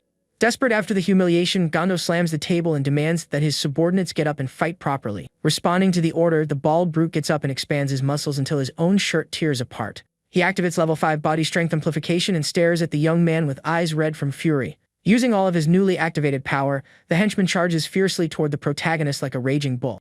However, before he can even finish his charge, the man takes a crushing punch directly to the center of his face. The enormous difference in power creates a shockwave that sends the muscular enemy flying through the air once again. He crashes violently into the office furniture and cries out in pain before collapsing completely defeated. Lying among the wreckage, the giant mutters a threat, saying he will destroy his former coworker's career as a hunter. Ignoring the useless threat, the young man slowly walks toward Gondo, who trembles in terror as he approaches. The leader tries to use his influence to intimidate the young man while the mysterious blue flame hovers directly in front of his face. Showing no fear, Tenma steps onto the man's desk and threateningly asks what exactly he plans to do about it. Faced with the young man's true strength, the 3 cowards kneel on the floor and apologize for everything they have done. The protagonist approaches his former boss to collect old debts, and the man promises to cover every expense from now on. But the young man soon ignores the pleading and walks around the room searching for the supposed money indicated by the system. The small mystical light calmly floats toward one of the bookshelves, suggesting that the reward is hidden there. Intrigued by the magical clue, the hunter moves the books aside. He can see the back of the shelf. Hidden there, he finds a secret safe containing the long-awaited treasure revealed by the potion. Tenma stands in front of the secret safe while Gondo and his henchmen remain kneeling on the floor, unable to understand what is happening. Gondo panics and begins trembling in fear when the protagonist suddenly turns his head toward him. The blonde man tries to regain his confidence, warning that the safe has an impossible 20-digit password. However, the system's small magical flame moves toward the keypad and clears every security password in the blink of an eye. Curious to see whether there is any treasure inside, the young man reaches out to interact with the small safe. The electronic panel beeps a few times and accepts the command as soon as Tenma touches its surface with his index finger. The metal door unlocks, revealing documents and boxes illuminated by the magical item's bluish aura. His former boss panics as his hiding place is exposed, while the protagonist discovers a ledger filled with illegal profits. Among the papers, the system identifies a mana crystal, studded key capable of opening C-rank or lower boxes. The young man calculates that the item would sell for at least 1 million yen on the market and reflects that this whole thing feels like simple robbery. Next, he examines a report about the Yokohama dungeon, which requires extremely high mental resistance to cross its barrier. Tenma recognizes the location and concludes that he can make a real fortune if the exploration of that area succeeds.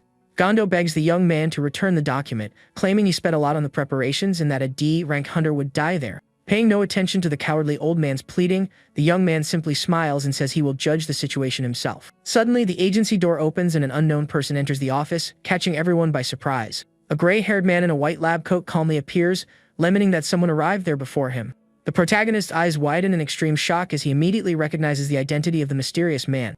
Walking through the room with tremendous confidence, the gray-haired man asks whether the young man really knows who he is standing in front of. Tenma remembers that in the ruined world, there was not a single person who did not know the famous name Kyosuke Sengoku. To the young man's surprise, the man knows his name perfectly well and also knows his reputation as a talentless F-rank hunter. Sengoku stares at the protagonist and even uses the same humiliating nickname the agency once used to call him. The leader then looks away and notices the fully open safe being illuminated by the strange magical flame. Holding the documents firmly, the hunter maintains his composure and calmly asks whether that is what the visitor was looking for. The gray-haired man shows slight surprise at the young man's intuition and takes the report to examine its contents more closely.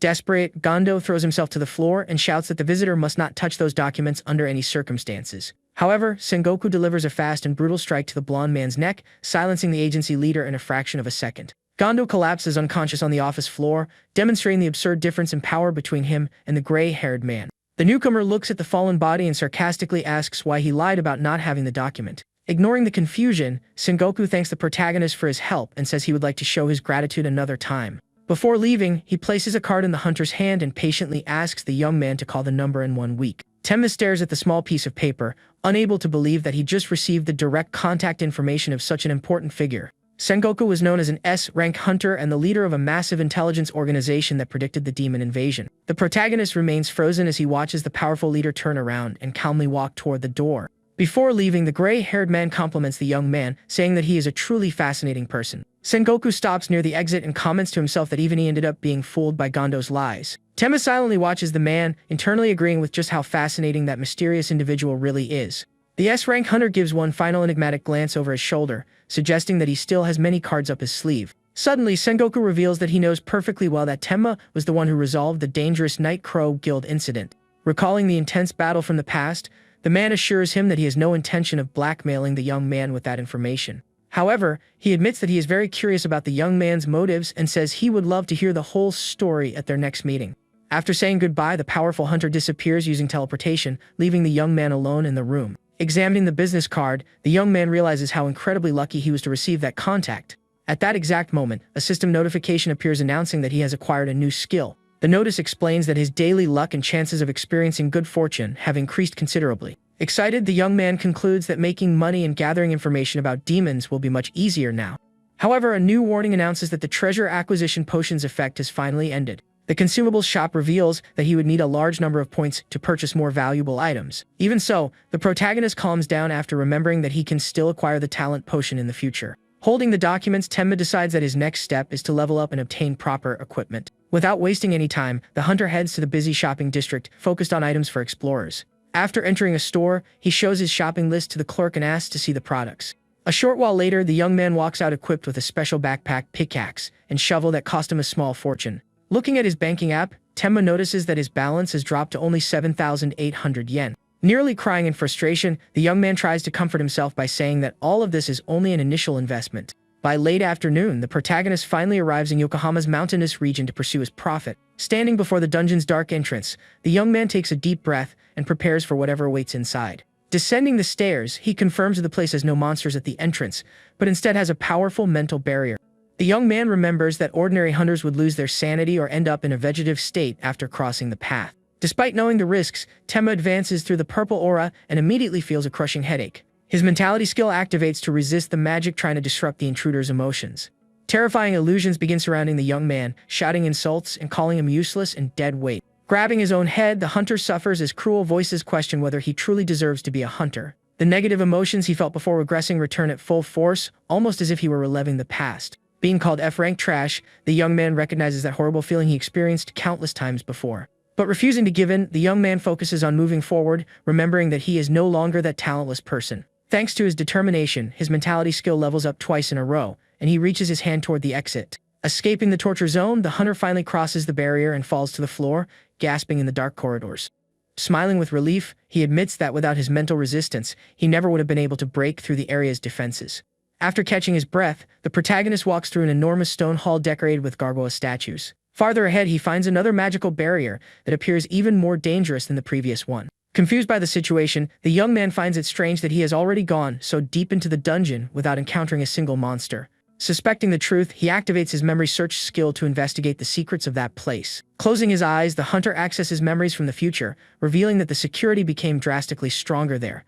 His mind recalls that the second barrier of that gate was so formidable that not even S-rank hunters could get through it. The vision shows that in the future, the place would eventually be taken over by a demon commander with power comparable to an SSS rank. Opening his eyes, Temma understands that beyond the defense lie the powerful pieces of equipment the demon would eventually use. Excited by the discovery, the young man advances through the sinister aura, knowing those items will bring him the fortune he wants. Walking through the corridors, he remembers that from that point on, he will need to avoid deadly traps. Suddenly, a loud click echoes through the darkness, making the young man's eyes widen in absolute shock. Without warning, a hidden mechanism activates and fires a projectile directly toward the startled hunter. Startled by the noise, the hunter instinctively raises his hands to his head to protect himself from danger. He quickly activates his perception and agility skills as several arrows fire toward him. Regaining his composure, the young man realizes that without his sharpened senses, the situation would have ended badly. He concludes that the corridor's treacherous trap could easily have paralyzed and killed him. Closing his eyes, the young man understands that he needs to dodge at the exact moment he hears the firing sound. At that moment, another volley of deadly arrows rains down from the ceiling, threatening to pierce the intruder. Displaying extreme agility, Temma gracefully dodges the projectiles raining around him. Moving his hands with precision, he also manages to deflect several arrows before they can hit him. During the intense barrage, his mentality skill rises to level 6. Diving across the floor to escape another massive attack, the young man raises the same skill to level 7. Running nonstop and deflecting danger, his mental resistance continues increasing rapidly. The hunter jumps to avoid rocks falling from the ceiling while his mentality reaches level 9. Soon after, a giant boulder rolls toward him, causing the skill to reach level 10. Deflecting the massive rock, the protagonist escapes unharmed, and his mentality rises to level 11. Walking calmly through the dust, he notices that the skill has reached its maximum limit and unlocked new effects. The system announces that the young man has received a new magic effect granting complete immunity to mental spells. Continuing along the path, the protagonist encounters a mysterious purple mist covering the corridor floor. Watching the sinister fog, Temma recalls crucial information he once read in a magazine. The article said that this fog marked the beginning of a psychological attack unbearable even for S ranks. Suddenly, illusions of desperate victims begin appearing through the smoke, begging for help. The young man watches brutal images of people being tortured, feeling the pure terror of that horrifying place. Understanding that they are real memories of previous intruders, the hunter remains calm thanks to his newly acquired immunity. Completely immune to the despair surrounding the area, he continues walking with total composure. Farther ahead, an imposing armored figure blocks the intruder's path in the center of the hall. Drawing his sword, Temma concludes that if he defeats the Guardian, he will finally obtain the dungeon's valuable treasure. Surprised, he watches his blade shine intensely with powerful blue energy. The system reveals that the weapon absorbed demonic energy and gained incredibly rare new traits. Excited by its power, the young man activates his sword technique and charges toward the armored enemy.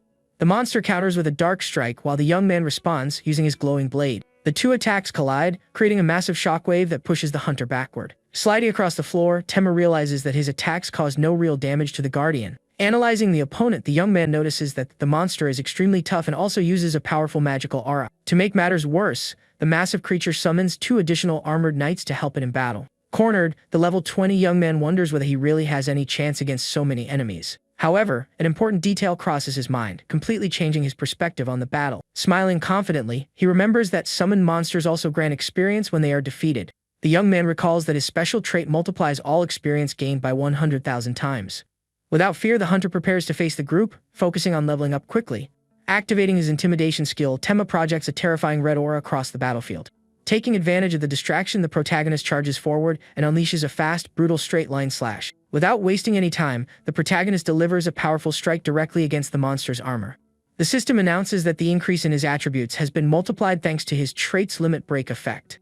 With the effect of 100,000 times more experience, the young man begins leveling up rapidly and reaches level 25.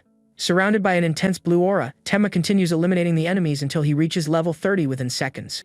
The violent battle continues throughout the hall as the hunter's glowing blade clashes with the boss's dark energy. The main enemy's monstrous strength manages to push the young man backward during their exchange of blows. With impressive agility, the young man jumps to avoid a deadly attack that destroys the stone floor. His perception and martial arts skills activate to help his body keep up with his new attributes. Flying over the enemies, the young man spins in the air while preparing a devastating attack against the armored group. The young man slams into the ground with massive force, spreading his blue aura and defeating the smaller monsters. Defeating the summons causes his experience to skyrocket again, pushing his level up to 39. Upon finally reaching level 40, the hunter notices that the creatures stop appearing in the hall. Now only the terrifying dungeon boss remains on the battlefield, holding its enormous purple sword. The enemy swings its weapon, creating a massive wave of dark energy that tears through the floor tiles. Preparing his trump card, Tenma activates his maxed out straight line slash to counter the attack. The hunter charges forward like a blue bolt of lightning, piercing through the air toward the corrupted creature. His glowing blade strikes the armored knight directly in the chest with impressive speed. The violent clash of energies creates a massive explosion that completely lights up the dark corridor. Passing through his opponent's body, the young man finishes the strike, leaving a trail of light behind him. The young man's sword absorbs the monster's energy, permanently gaining 3 additional attack points. The system announces that he has reached the maximum level and will now receive special points instead of experience.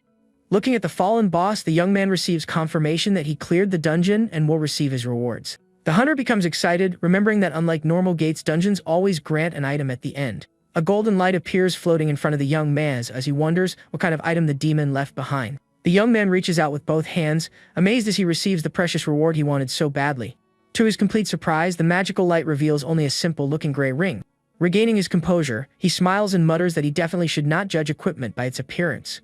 The window reveals a unique defense ring that provides 10 extra points but has its main functions sealed. Reading the information, the young man excitedly discovers that it is a rare growth-type accessory. He happily concludes that the ring will grow stronger by consuming the enormous amount of multiplied experience he receives. The system displays Tenma's status, confirming that he has reached D rank and his progress is locked at level 40. A message warns him about the level cap and informs him that a new mission has been created to unlock further levels. The objective of this new mission is to collect 3 demonic sources to further evolve his attributes. Surprised by the task, the young man wonders whether the system knows about his goal of preventing the world's invasion. Analyzing the screen, the hunter concludes that the collection request is far too precise to be a simple coincidence. Tenma remembers that the demons took time to invade because the human world was different from their own environment. To solve the problem, the monsters used demonic sources filled with immense corrupted energy. These dangerous relics were secretly scattered across the globe to prepare for the complete invasion of Earth. The young man recalls that in the future, a human traitor confessed all of these cruel plans before being executed. The criminal laughed at the crowd, saying they were fools for believing the demon invasion had appeared out of nowhere. Recalling the future confession, the protagonist envisions the traitor shouting that the demons had prepared for years before humanity noticed anything. The man restrained beneath the guillotine reveals that the monsters secretly gathered demonic sources to carry out the demonic energy project. With tears streaming down his face, the criminal desperately cries that he truly did not know the truth about the plan. With an empty stare, he regrets not realizing sooner that those creatures planned to completely wipe out humanity. Shortly after his sorrowful confession, the heavy guillotine blade falls, sealing the human traitor's fatal fate. Back in the present, Tenma concludes that destroying the demonic sources is the best strategy for stopping the enemy invasion from progressing. With his new objective clearly defined, the hunter touches the system screen, determined to check the rewards he received. The panel glows, displaying a notice that a special item is being generated due to his trait's limit break effect. An intense light fills the room as the young man excitedly wonders what the new weapon will be, since last time he received his powerful sword. As the magical glow fades, the young hunter's face is illuminated by the new reward that has just materialized. Holding the heavy equipment in both hands, he looks on in surprise as the system gives him a glowing blue magical spear. 1 week later, the protagonist calmly walks toward the enormous, modern hunter training center. Looking at the peace around him, the young man reflects that he never appreciated this sight before regressing and does not want to lose it again. The hunter takes out his phone and smiles faintly as he reads the messages that just arrived in his app. Yuna demands that he buy her a meal while Gondo sends apologetic messages, but Tenma decides to ignore both of them for now. The young man finally reaches the training center's entrance plaza, where several other armed explorers are also walking around. Staring at the luxurious building, the young man smiles in amazement at finally having the chance to visit such a famous place. He remembers that all elite hunters train there, and decides to take advantage of the facility now that he has a decent budget. Suddenly, the deafening sound of a revving engine catches Tenma's attention, making his eyes widen. A red sports car speeds toward him and brakes dangerously hard right in front of the unsuspecting young man. Activating his max-out perception, the protagonist reacts quickly and slides backward, avoiding being hit by mere inches. Angry at the reckless driving, the young man glares at the vehicle and shouts, asking whether the driver is trying to kill him. Showing no concern, the luxury car's door opens and a hooded figure slowly begins stepping out. The mysterious driver stands before the hunter with his face hidden as he prepares to speak. Lowering his hood, the young man reveals his unmistakable blue hair, leaving Tenma completely surprised by the reunion. The young man's eyes widen as he recognizes the swordsman he met during the hunter license exam in the past. Illuminated by the sunlight, the newcomer smiles warmly while the protagonist still tries to process why he is there. Calling Tenma his master, the excited Taiyo Kirishima celebrates their unexpected reunion at the luxurious training center. The blue-haired young man boasts that he bought the sports car with the signing bonus from his new guild. Curious about his talented companion's path, the protagonist hears that he joined the famous Guardian Guild. The organization is one of the country's 3 most powerful and influential guilds, reigning at the very top of the national rankings. Tenma remembers that the organization's leaders recognize Kirishima's undeniable talent as a true sword saint. Changing the subject, the hunter sighs tiredly and politely asks the swordsman to stop calling him master all the time. Taiyo asks why, and Tenma explains that such a formal and exaggerated title feels like far too heavy a burden. Scratching his head, the protagonist suggests that he choose any other nickname, since calling him Big Brother also feels strange. Putting a hand on his chin, the swordsman thinks for a moment and rules out calling him sir, saying it does not fit their style. Losing patience with the pointless discussion, Tenma turns his back and starts walking again, leaving the young man behind. Desperate not to lose sight of his idol, Taiyo runs after the hunter, asking him to wait. At reception, Tenma is shocked to see that the cheapest room costs 50,000 yen and decides to rent only the A-level room to test it. But before he can pay, Kirishima appears beside him with a smile and hands over a luxurious black card to cover his master's expenses. The receptionist says she will guide the young swordsman to the center's luxurious VIP training room. Looking at the tablet, Tenma nearly falls backward when he discovers that the room costs an absurd 3 million yen per day. Showing off his premium card, Kirishima invites his master to come with him without having to pay anything at all. Inside the massive special facility, the two encounter hyper-realistic holograms of dragons flying through the air. Without wasting time, Tenma tests his strength and throws the new magical spear at the wall with tremendous power. The weapon embeds itself in the structure with a massive explosion, proving that it has impressive destructive power. Excited by the result, the hunter easily pulls the weapon back in his hands and continues testing it. The screen reveals that the returning spear is a unique item that returns to its user through thought alone. Kirishima approaches in amazement at the new weapon and curiously asks what techniques the protagonist knows how to use. Noticing that his throwing skill's accuracy has increased, Tenma bluntly replies that he simply threw it hard. Holding the spear up close, the young man concludes that it will be an excellent secondary weapon because of its massive instant damage. Suddenly, the virtual monsters created by the training room begin roaring and launch their attack. Kirishima quickly draws his twin swords and jumps into battle, saying that he cannot afford to fall behind. Moving at terrifying speed, the blue-haired young man begins slicing through all of the enormous holographic dragons. Within seconds, he destroys a massive energy serpent with precise and aggressive slashes. Watching the scene, Tenma praises his companion's incredible skill and admits that even he could not imitate it. Finishing his performance, Kirishima lands on the floor, sending a violent gust of wind through the room. However, the young swordsman drops to his knees, looking extremely frustrated with the result of his own attacks. Turning toward Tenma, the young man asks to see the straight line slash again, showing that he still could not perform the move. The hunter simply explains that he needs to add the theory Tenma taught him before and keep practicing the slashes. As Kirishima questions the strange advice, the protagonist bends his knees and focuses all of his aura. Telling his disciple to watch closely, Tenma charges forward like lightning and activates his famous slashing technique. The attack sweeps across the room in a flash while Tenma's trade absorbs experience and raises the technique to level 11. The blue-haired swordsman shields himself from the powerful cutting wind generated by the extreme pressure of the movement. Gliding smoothly across the track, the hunter sheathes his weapon as the trail of magic dissipates. Impressed, Kirishima hugs his master and promises to name that advanced technique after the protagonist's last name. Smiling with his sharp fangs, the young man praises the hunter's incredible ability to break through the limits of techniques. Before Tenma can complain about his companion's excitement, his phone suddenly vibrates in his pocket. The hunter looks at the screen and is surprised to see that Kaisuke Sengoku is calling him right now. Pushing the swordsman's head aside, Tenma says he has an urgent appointment and needs to leave. Without wasting time, the protagonist walks toward the gym's exit, leaving his impressed young disciple behind. Alone on the court, Kirishima clenches his fist and swears that one day he will perfect that attack. Sometime later, Tenma meets the famous S-rank hunter for coffee on the terrace of a quiet establishment. Enjoying his drink, the gray-haired man sincerely thanks him for the incident, revealing that things have improved within the guild. Getting to the main point of the meeting, the experienced hunter says that he needs to show his gratitude in his own way.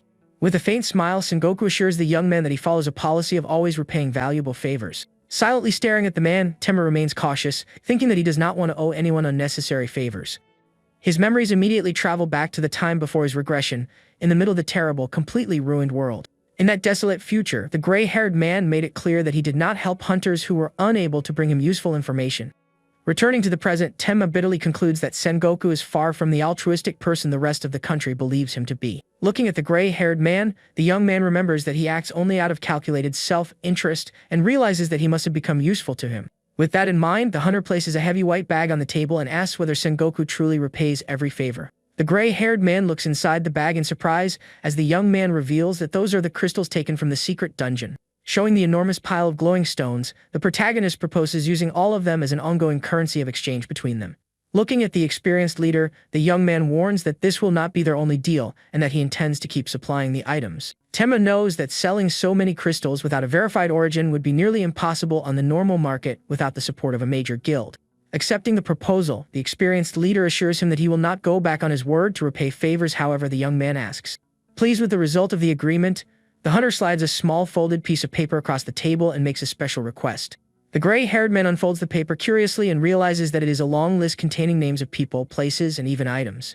The young man internally explains that he wrote down everything he remembered from the future in an attempt to track down the demonic sources. Trusting the leader's incredible investigative abilities, Tenma asks Sengoku to use his network to locate those targets. Carefully examining the paper, the man murmurs that he would love to help but warns that the search will require an enormous operation. Maintaining his composure, the protagonist politely insists on receiving his help, and the powerful hunter finally agrees with a friendly smile.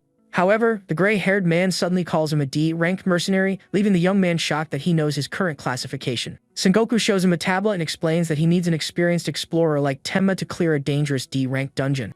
Holding the device, the young man understands that this is the real reason the man called him to that private meeting. Pointing at the item on the screen, the leader asks the young man to bring him the Jewel of Aldoria, saying he desperately needs the object. Looking at the image of the large glowing diamond, the protagonist silently reflects that the name sounds very familiar. The young hunter tries to find out whether he will be the only one participating in the mission, and the gray-haired man says he called other talented explorers. Looking at the young man enigmatically, Sengoku suggests that he meet his new teammates before anything else. A short while later, the young man meets a small group in a wooded area and greets them while trying to evaluate his new allies. Looking at the mysterious hunters in front of him, the young man hears someone suggest that everyone give a quick introduction. The burly man holding a massive shield introduces himself as Yakumo, the group's tank, and asks everyone to trust his defense. However, Tenma remembers that in the future, this tank became known as a truly awful person who cruelly abused newcomers. Next, the bandaged young man with long hair timidly introduces himself as Yozaki, revealing that he uses lightning magic. The protagonist immediately recognizes the young man as the future electric psychopath who would eventually become a murderous villain. Tired of all this, Tenma concludes that Sengoku only cares about results and listens as the pink-haired girl says she uses daggers in combat. Noticing the protagonist staring at her, the young woman asks why he is looking so intently while he tries to remember her identity.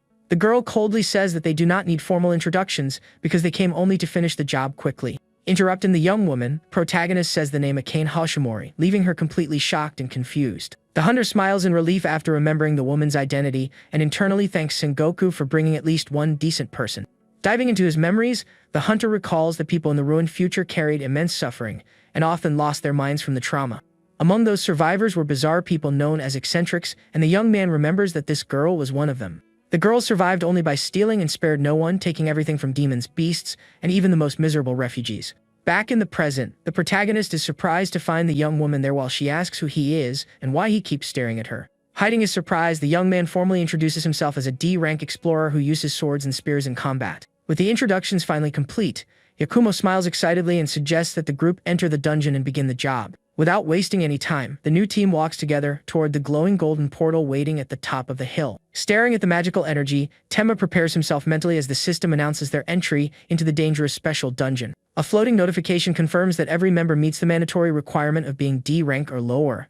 The moment they cross the barrier, the protagonist's eyes immediately widen at the completely unexpected environment. To everyone's surprise, the group appears in the middle of a massive scorching desert beneath an extremely intense sun. Suffering from the high temperature, the young hunters complain about the unbearable heat while Yakumo says he brought items to help. The tank pulls a small magical icebox from his bag, specially designed to relieve the team's extreme heat. Enjoying the cool air, Tenma concludes that the tank receives secret information from Sengoku, which is why he is leading the group. With everyone finally relieved, the shield-bearing man says they will keep moving and asks everyone to pay close attention to their surroundings. The team follows his orders and begins walking across the endless sand dunes, watching carefully for any movement. Suddenly, the protagonist breaks the silence and tells everyone to stop walking immediately, warning his companions. Activating his maxed-out perception, the young man stares toward the horizon and seriously warns that a magical beast is approaching. The group leader places a hand above his eyes to block the sunlight and tries to spot the danger, but says he cannot see anything at all. Confidently, the tank raises his large shield, saying he will block any attack and telling Tenma to stop worrying for no reason. Before the large man can finish speaking, the sand violently erupts, revealing a monstrous scorpion in front of the group. The terrifying creature roars furiously while Kane praises Tenma's excellent eyesight for noticing the danger so early. The situation gets worse when several other giant scorpions emerge from the sand, forcing the tank to order everyone to retreat.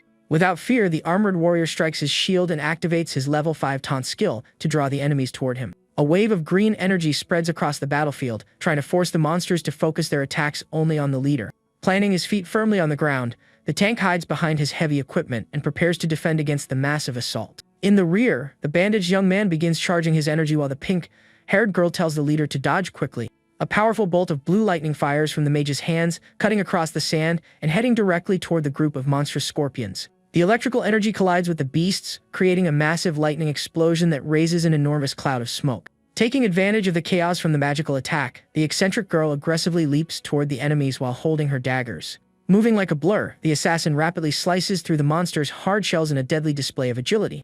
Several severed pieces of the creatures fly through the air and fall lifeless onto the hot desert sand. The burly man praises his companion's perfect attack, while the girl lands softly and says it was nothing.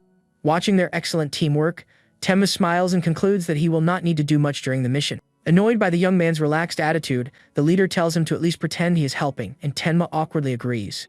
Suddenly, the ground begins shaking violently, making the hunter stare down at the sand beneath his feet in alarm. The pink-haired girl also feels the intense vibration and desperately shouts that something enormous is coming. Without warning, a colossal scorpion claw bursts through the ground and grabs the girl's leg with tremendous force. The massive beast emerges from the earth, throwing tons of sand into the air and lifting the helpless assassin as if she were a toy. The terrifying dungeon boss displays its monstrous size while the girl screams in fear, trapped inside its deadly claw. Panicking, the tank tries to activate his taunt, but the system warns that the skill failed because of the massive level difference. Seeing the leader's inexperience, the protagonist takes a fighting stance, focused on saving his new companion's life. The situation brings back a memory from the ruined world, when the young man was sleeping at camp and Sengoku woke him in the middle of the night. The experienced hunter asks for silence and tells the young man to follow him without waking the other sleeping survivors. In an isolated area, the man begins digging a hole while the young man yawns and asks why he is suddenly doing this. Pointing toward the bottom of the pit, Sengoku tells his apprentice to look, and the young man's eyes shine in pure shock at the surprise. Inside the hole is a bucket filled with snacks and juice, incredibly rare treasures that make the young man ask where he got them. The man smiles and reveals that he worked extremely hard to gather those valuable items because he wanted to give them to the young man. Seeing Tenma's confusion, the scared hunter finally explains warmly that it is his birthday. Moved by the kind gesture in such a miserable world, the young man cries with joy and sincerely thanks him for the gift. The gray-haired man advises the young man to eat quickly and secretly so the other survivors at camp do not notice. However, the sweet memory is brutally interrupted, and the young man's eyes widen in complete shock. That same day, a mysterious hooded girl invaded the ruins, moving like a true stealth professional. Furious, Sengoku tried to intervene, shouting the thief's name as she quickly moved through the shadows.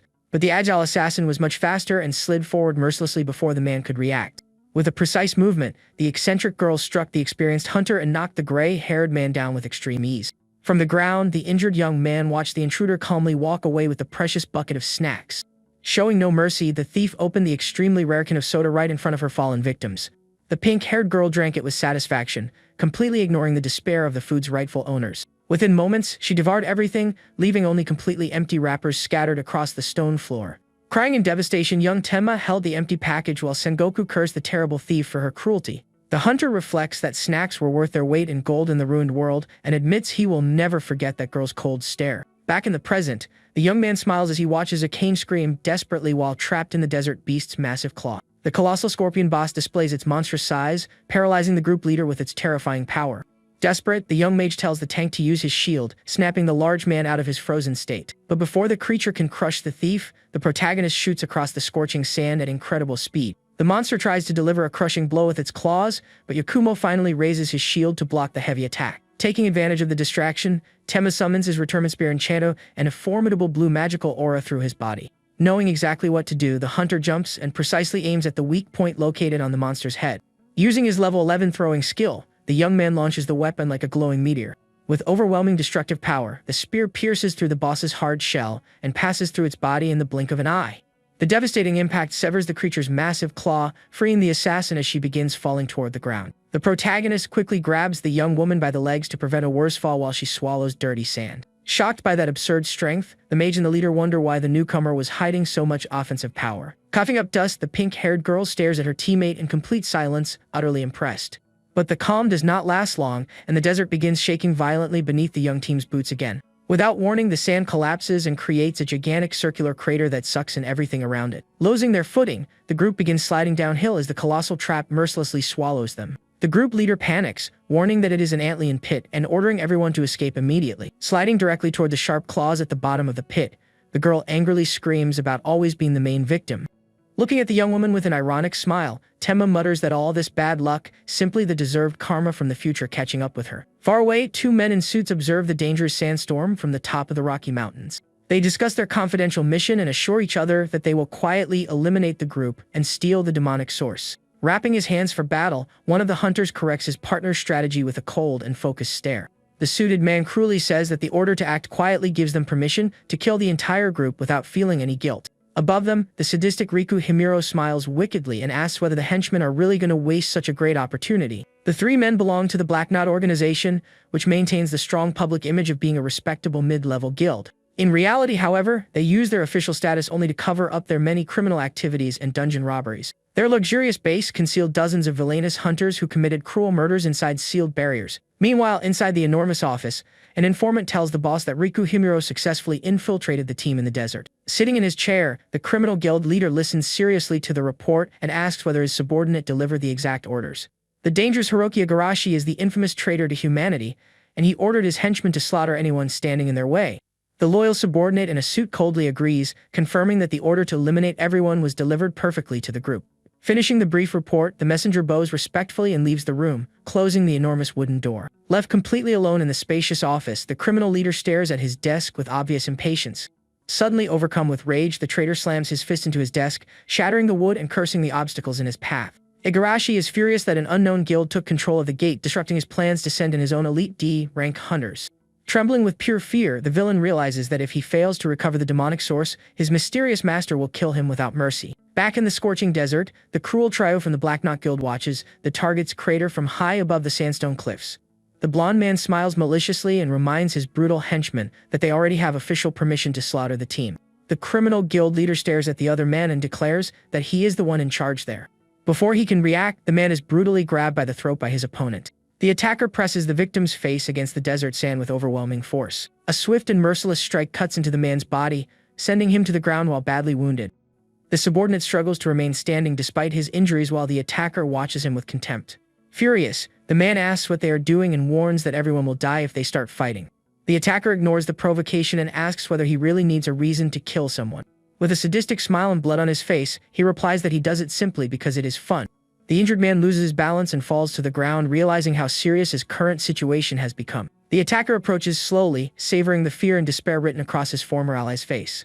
The panicked man screams in horror as he realizes there is no escape from that monster. The cruel warrior watches the scene from atop a rock while the desert wind blows around him. He coldly declares that it is now a 1 versus 4 fight. Meanwhile, a group of 4 adventurers walks across the desert, wondering how their enemies will react. Sitting around a campfire, they comment on how drastically the weather changes in that place within such a short time.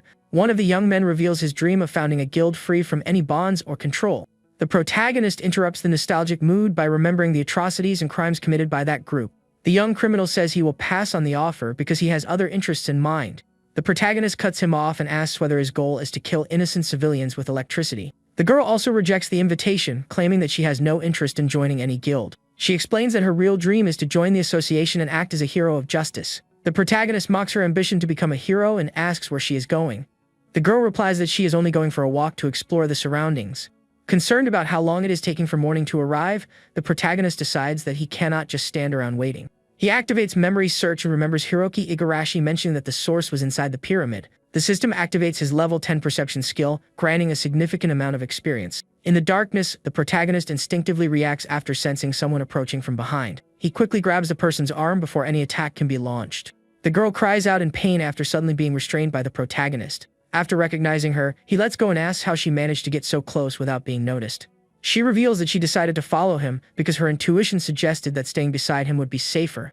The protagonist thinks that using Hashimori's ability could make recovering the source much easier. He orders her to come with him, and the girl asks where they are going. The protagonist points toward the pyramid, and she asks how he knows her tastes when they just met. She shows a system warning and says that her danger sense indicates that going there is a bad idea. The protagonist assures her that she will not regret it if she decides to follow him. He moves forward with determination, ignoring the girl's uncertainty. Watching him closely, the girl admits that he is handsome and decides to trust him for now. She runs after him, shouting for him to wait and warning that she will not forgive him if he makes her regret this. The protagonist reflects that her danger sense did not activate before because the system knew he would save her. They walk through the dark corridor, and the girl comments on the bad feeling she has had since entering. Surprised, she notices that the sense of danger suddenly disappears. The protagonist tells her to simply follow him and guarantees that nothing will happen as long as she does nothing unnecessary. As they walk, the system notifies him of another experience gained for his perception skill. He receives a message saying that the skill has reached level 11 and can now display warnings involving party members. The protagonist asks her to come closer so he can demonstrate the power of his danger sense. He says everything is fine as the girl moves farther down the dark corridor. The girl screams desperately as a massive boulder races after her at high speed. The protagonist calmly asks whether she is going to run while she flees in panic. He summons the power of his spear to deal with the approaching threat. Surprised, she asks whether the protagonist is really only a D-rank hunter.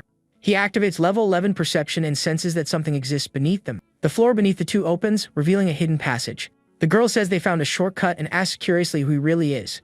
They walk toward the stairs leading into the depths of the pyramid. After seeing what awaits them, she nervously asks whether that is the dungeon boss. They find an enormous sphinx statue that, according to Igarashi, guarded the demonic source. A solemn voice demands that the challengers who entered the desert face the trial of the sandstorm. The area around the sphinx shines intensely as several magic circles appear. An explosion of red energy surrounds the area, forcing the two to react. The girl desperately asks what they should do as the heat increases.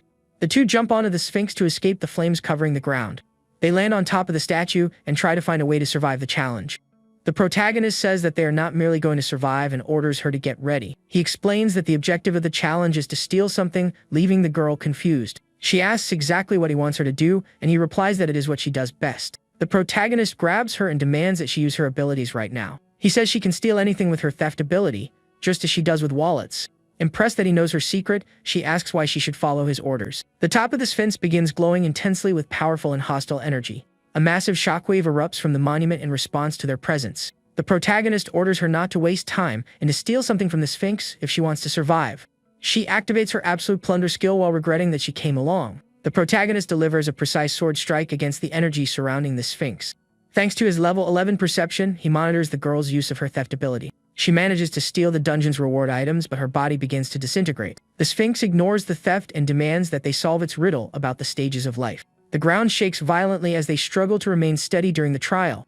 The protagonist mocks her ambition to become a hero but says her theft ability will be useful. The system confirms the distribution of the rewards as the second trial begins. The girl looks amazed as a shower of coins and a special item appear. Holding the artifact, she asks what that demonic source is. The protagonist asks her to hand over the item, and the girl notices the evil energy radiating from it.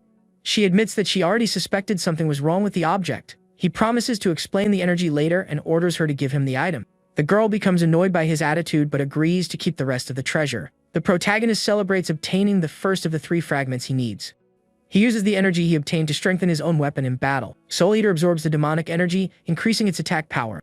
The girl asks how he knew about her abilities, and he reveals that he possesses a technique that can identify talents. She thinks he is an interesting and ambitious man who smells like money. They return to where the rest of the group is camping. The group leader asks where the two of them were hiding during the night. The protagonist lies and says he was only giving the girl some life advice. The leader asserts his authority and forbids anyone from wandering away without his permission. He reinforces that their objective is to defeat the boss and obtain the Jewel of Aldoria. The group advances through the dungeon corridor toward danger. Several mummies appear and block their path, confirming that the boss is nearby. The protagonist summons his blue spear and decides that it is time to earn some points. With a single attack, he defeats 6 mummies at once and accumulates extra points. The guild leader greedily observes that Tenma can use both swords and spears and imagines the riches he could gain by recruiting him. He praises the young man's technique and expresses his desire to have him join his guild in the future. The girl asks how he can be D-rank while being so skilled, and the protagonist responds sarcastically. The group comes across an enormous square block that appears to be the dungeon boss. Suddenly, the structure breaks apart and reveals a monumental creature made of sand. The group identifies the monster as a sand golem and realizes that the fight will be difficult. The leader tries to use his taunt skill to draw the giant monster's attention. The golem throws a powerful punch that violently strikes the leader's shield and defenses. The impact is so powerful that the warrior's protection is shattered into pieces by the monster's blow. The leader is sent flying and falls defeated to the ground after the devastating attack.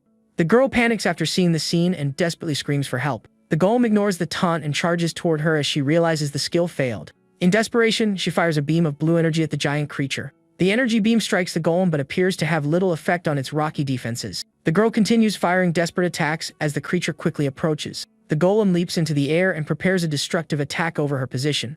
The girl freezes in fear, worried that the leader may have died from the earlier attack. The protagonist analyzes the situation and concludes that the golem is much stronger because of the demonic energy. He orders her to run in the opposite direction, repeating the strategy they used against the Sphinx. The golem lands on the ground, creating a massive crater with the weight of its body. The creature regains its footing, ready to cause even more destruction as it pursues its targets. Tenma activates his level 11 perception and agility skills to move with precision. He shoots toward the golem's vulnerable point with incredible speed. The protagonist observes that the secret to defeating the monster is destroying its central core. He unleashes Soul Eater's power to increase his attack range and strength. With a precise slash, he charges against the enemy's structure. Dust rises as the protagonist prepares for the next phase of the confrontation. He calls out to the girl and orders her to focus on the creature's core. She leaps toward the weak point and tries to steal the golem's core. Level 4 Absolute Plunder activates on the monster. Tenma explains that they need to steal the golem's energy property to disable its functions. The system reports that the plunder attempt failed because of the enormous difference in power between them. The creature advances relentlessly toward the cornered girl. The protagonist orders her to run while preparing to intervene directly. They race across the area while the golem destroys everything around it with its heavy footsteps. Tenma intensifies his strength and throwing skills in preparation for the next attack. He attacks the golem with a charge filled with blue energy to distract it. The system records his progress and grants him the rare level 1 weapon swap skill. He gains the ability to instantly switch between the equipment in his inventory. The protagonist notices that weapon swap grants a temporary bonus to destructive power. He unleashes a powerful slash that opens a path through the sand defenses. The golem roars in frustration after being struck by the protagonist's attack. Tenma switches back to his sword, activating weapon swap again. The system raises the skill to level 2 during the intense battle. In rapid succession, weapon swap continues leveling up until it reaches level 5. He unleashes a charged attack with 15% increased destructive power. Blue energy consumes the golem while the protagonist keeps up the pressure. The system continues raising weapon swap until level 8 as he alternates between equipment. He unleashes a devastating attack with a 24% damage bonus. The protagonist equips his spear again and reaches level 10 in weapon swap. The system announces that weapon swap has reached level 10, granting 30% more destructive power. Tenma receives the additional ability to imbue his weapons with a small amount of magical energy. He concentrates that new energy into his blade, creating a glowing blue aura. With a powerful strike, he launches an attack that pierces through the sand golem's core. The system announces that the dungeon boss has been defeated, granting the protagonist 428 points. Exhausted but victorious, Tenma watches the scene while Hoshimori comments on his impressive strength. The reward for completing the mission appears before them in the form of the Jewel of Aldoria. The system describes the jewel as a rare material containing the soul of a queen who sacrificed her own life. Hoshimori worries about the rest of the group that was attacked during the battle. Tenma assures her that they should be fine as long as they use their healing items properly. Suddenly they hear suspicious noises coming from the shadows of the corridor. The protagonist finds the group leader lying unconscious on the ground after suffering a cruel attack. A sarcastic voice praises the pair for defeating both the Sphinx and the golem. An assassin from the Black Knot Guild appears holding a knife and demands that Tenma hand over the demonic source. The leader's companion is found lifeless on the ground among the rubble. Hoshimori reacts in shock after seeing the brutality committed by the intruders. Tenma identifies that the assassin was sent by Hiroki Igarashi to steal the demonic source. The assassin admits that he belongs to a guild of villains and shows that he is well informed. Tenma remains calm and challenges the criminal to try taking the source from him by force. The protagonist thinks about the connection to Igarashi and plans how to draw the enemy's attention. The assassin taunts Tenma, saying he looks exhausted, and declares that he will kill him first. Tenma asks whether Hoshimori is capable of taking down the opponent with her abilities. She hesitates at the direct order to take someone's life, but Tenma confronts her. He warns that it is impossible to save the world without getting your hands dirty. The assassin screams wildly and charges at Tenma. The protagonist activates level 11 perception to predict the enemy's movements. Using agility and martial arts, he dodges the assassin's strikes and counters. Tenma lands a precise blow that knocks the criminal to the ground. The assassin tries to recover, but Tenma maintains the positional advantage. The villain becomes furious and swears revenge against the protagonist and the girl. Tenma realizes that the other allies must have been eliminated by the same psychopath. He decides that he cannot allow that assassin to keep living. With a precise Tsukishiro-style slash, he eliminates the opponent in a single strike. Tenma sheathes his sword with a cold expression after ending the threat. Hoshimori asks whether he really needed to kill the villain, but Tenma responds harshly. He reveals that the other hunters were killed by the assassin even while they were already injured. Tenma briefly wonders whether he could have changed their fate if they had been under his protection. He orders Hashimori to move on because their work there is already finished. They return to the parking lot and find two men in suits waiting for them. The men greet Tenma and inform him that the mission has been completed. They explain that they came in place of Master Sengoku, who is currently overseas. Tenma hands over the Jewel of Aldoria as proof that the mission was completed. The men confirm receipt and ask about the rest of the dungeon team. Tenma coldly informs them that the other members of the group died during the expedition. The protagonist receives a system notification after the conversation. He completes the D-rank limit break mission and unlocks new functions in the shop. Tenma reflects that two parts of the source still remain and that Sengoku's role will be essential. Before they part ways, Hashimori gives Tenma a green box as a gift. She says it is her way of thanking him for saving her several times that day. Back home, Tenma sits on his bed, ready to check his new rewards. Tenma examines the mysterious lockbox he received as a gift and looks at its system description. The protagonist is surprised that the thief gave him such a valuable item. He places the box in his lap and feels a strange movement coming from his clothes. The key he obtained from Ganto's office immediately reacts to the object's presence. Without hesitation, Tenma uses the mana crystal study key to unlock the box. The moment the lock opens, an intense light shines from inside the container. He finds only a strange potion and wonders what it could possibly be used for. After analyzing the item, he discovers that it is the red blood of a unicorn, capable of awakening hidden powers. Tenma realizes that this was the growth item used on an accessory known as the defense ring by a Legion commander. The ring is sealed and does not display its true power, but he knows how to reverse that. He drips a single drop of unicorn blood onto the metal of the sealed ring. The item shines intensely as the seal restricting its true potential is finally removed. Tenma smiles with satisfaction after confirming that he obtained the super rare growth type invincible ring. Meanwhile, in a distant apartment, two sisters are having a conversation about romantic rejection. The younger sister laughs uncontrollably while commenting on how Yuna was recently rejected. The older sister looks frustrated because the young man who asked for her number never contacted her. They talk about the man who predicted the irregular gate and saved everyone during the invasion. The older sister hides the fact that she nearly died during the incident, so she will not worry her protective family. The subject changes when they mention the Silver Wing Guild's upcoming hunter selection exam. The younger sister teasingly suggests that her sister should take the initiative and call him. Stretching out on the couch, she says she will pay for the next meal so the group can meet again. The older sister panics at the suggestion of calling the young man after being rejected. She decides that she will personally go to the young man and recruit him into her guild instead. Tenma walks along the craftsman's street, observing the place where he used to conduct his business. The scenery remains exactly the same as he remembers from before his regression. He takes out his phone and checks an important notification that has just arrived. Sengoku deposited 12 million yen into his bank account for the mana crystals and raid rewards. Tenma sighs, realizing that despite the large amount, he still needs much more money for decent equipment. He is interrupted by someone shouting and demanding payment for an overdue debt. A burly man physically attacks a craftsman lying on the ground while repeatedly threatening him. The craftsman begs for mercy, promising to pay everything he owes if he is given more time. Tenma watches the scene and immediately recognizes the victim of the injustice. The attacker ignores the pleas and prepares to hurt the fallen man even more. Tenma silently approaches and places a hand on the attacker's shoulder. The burly man turns around angrily and asks who this stranger is to dare interrupt him. Without answering, Tenma delivers a quick strike that knocks the attacker out instantly. The attacker is sent flying by the precise impact of Tenma's punch. The protagonist crouches down and respectfully greets the craftsman who is being beaten. He knows that this is Koji Mokazuki, the only craftsman in the world capable of creating growth-type items. Tenma understands that maintaining a good relationship with Koji will be crucial to his future as a hunter. He offers the craftsman help, extending a hand so he can stand up. They talk inside the workshop while the surroundings appear desolate. Tenma confirms that he is a customer and asks why the attackers were pursuing him. Koji tries to downplay the violence, claiming that it was nothing serious, but Tenma does not believe him. He reveals that the Seihin Guild arrived 1 year ago and began enslaving the craftsmen through fraudulent contracts. Ryoma Ashino's group imposes impossible debts so they can confiscate the workers' goods. Koji displays irrational resilience, insisting that he can endure the abuse for 1 more year. Tenma remembers that other craftsmen were taken away under armed escort by the enemy guild. Koji expresses his obsession with continuing to forge the best equipment possible despite the circumstances. He laments losing his favorite work tool and demands that his hammer be returned. The men mock the craftsman's appearance as he is dragged away like some strange outcast. The craftsman reacts with pain and panic as the guild henchmen forcibly pull him along. He desperately screams for his old hammer, which had been stored in a corner of the warehouse. The attackers ignore his pleas and force him to move quickly through the area. Others watch the scene and comment on the man's unstable mental state as he is dragged away.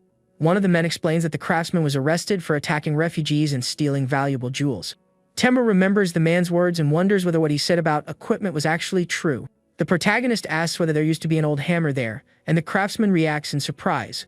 Regretfully, the craftsman admits that the criminal Ashino took possession of his tool. Tenma becomes concerned because his original intention was to return the hammer to the master's hands. The craftsman says he could recover the item if he paid off his debts, but dismisses the amount as impossible. When the protagonist discovers that the debt is 10 million yen, he is stunned. Tenma asks about the purpose of the visit, and the craftsman wonders whether he is looking for a custom-made item. Koji hesitates, explaining that handling special orders will be extremely difficult under the current circumstances. He points toward the group of thugs returning to the area to harass him again. Members of the Saiyan Guild enter the warehouse, calling out Mochizuki's name in a threatening tone. One of the henchmen points at Tenma and warns the boss about the intruder's presence. They recognize the protagonist as the man who caused trouble earlier. The guild leader stares at Tenma and asks who he thinks is to cause so much trouble. The protagonist finds himself surrounded by members of the hostile faction inside the workshop. The villain orders Tenma to disappear if he does not want to lose his life for interfering where he does not belong. Tenma studies the guild leader and feels as though he has seen that face somewhere before. He activates his level 10 memory search skill to check his intuition. The system displays an old image showing the man receiving an emblem from another individual. Tenma finally remembers who he is and checks his phone. He ignores the threat and answers a phone call right in front of the criminals. Tenma asks the person on the other end of the line for help resolving the situation. The guild leader looks confused by the young man's audacious behavior. Tenma orders the henchman to help Koji stand up, speaking with complete authority. He turns the phone screen toward the villain and says that someone wants to speak with him. The guild leader angrily asks what this ridiculous conversation is about. Sengoku's voice comes from the other end of the line, introducing himself and leaving the villain in shock. The man trembles after recognizing Sengoku's authority and immediately responds to his commands. The villain orders his men to stop attacking the craftsman immediately. Tenma sarcastically comments that revealing his connection to Sengoku sooner would have solved everything much faster. The protagonist retrieves the rough wooden hammer that had been taken by the criminals. He displays the hammer and watches the defeated expression on the Seihin Guild leader's face. Tenma takes the remaining bottle of unicorn blood from his pocket. He notices that a few precious drops still remain and can be used. Carefully, he drips the liquid onto the hammer's surface. The tool shines and transforms, revealing the Daedalus hammer, a legendary unique item. Tenma holds the transformed hammer and confirms that it possesses vastly superior power. Koji watches the tool's transformation, completely amazed by what he sees. Confused, he asks why the protagonist went so far to help him. Tenma raises the hammer and informs him that he paid off the 10 million yen debt. He explains that he paid the debt and that the hammer now belongs exclusively to him. The craftsman desperately begs for nothing more than the right to touch the legendary tool. Tenma smiles calculatingly after realizing just how badly Koji wants the item. He presents an official contract requiring the craftsman to work directly under him. Koji signs the document without hesitation, sealing his new partnership with the protagonist. Koji stamps the contract with trembling hands while Tenma watches the agreement become official. The protagonist pulls his hand back after seeing that the document has been properly signed. Koji celebrates while holding the hammer with renewed excitement. The Saiyan Guild leader interrupts him and demands that he not forget his contractual obligations to them. Overjoyed by the hammer, Koji assures him that he will produce the ordered weapons. He places the tool on the workbench and focuses on the new task. The impatient aggressor orders Koji to hurry up with the production of the requested items. The craftsman replies that he needs at least one C-rank mana crystal for the work. The guild leader explodes in anger, saying the delivery is already late and threatening that they could lose control of the gate. He insists that Koji forge whatever he can using any materials currently available. Tenma calmly walks between them and asks whether that gate is C-rank. The aggressor suggests that Tenma help as support, but then asks what rank he is. Tenma coldly replies that he is a D-rank hunter. The man stares at the protagonist and says that he is also D-rank but underestimates Tenma's abilities. He boasts about his own technical experience. Tenma ignores the comment and walks across a horde of defeated goblins. The man watches the protagonist surrounded by an intense blue aura and asks in terror who he really is.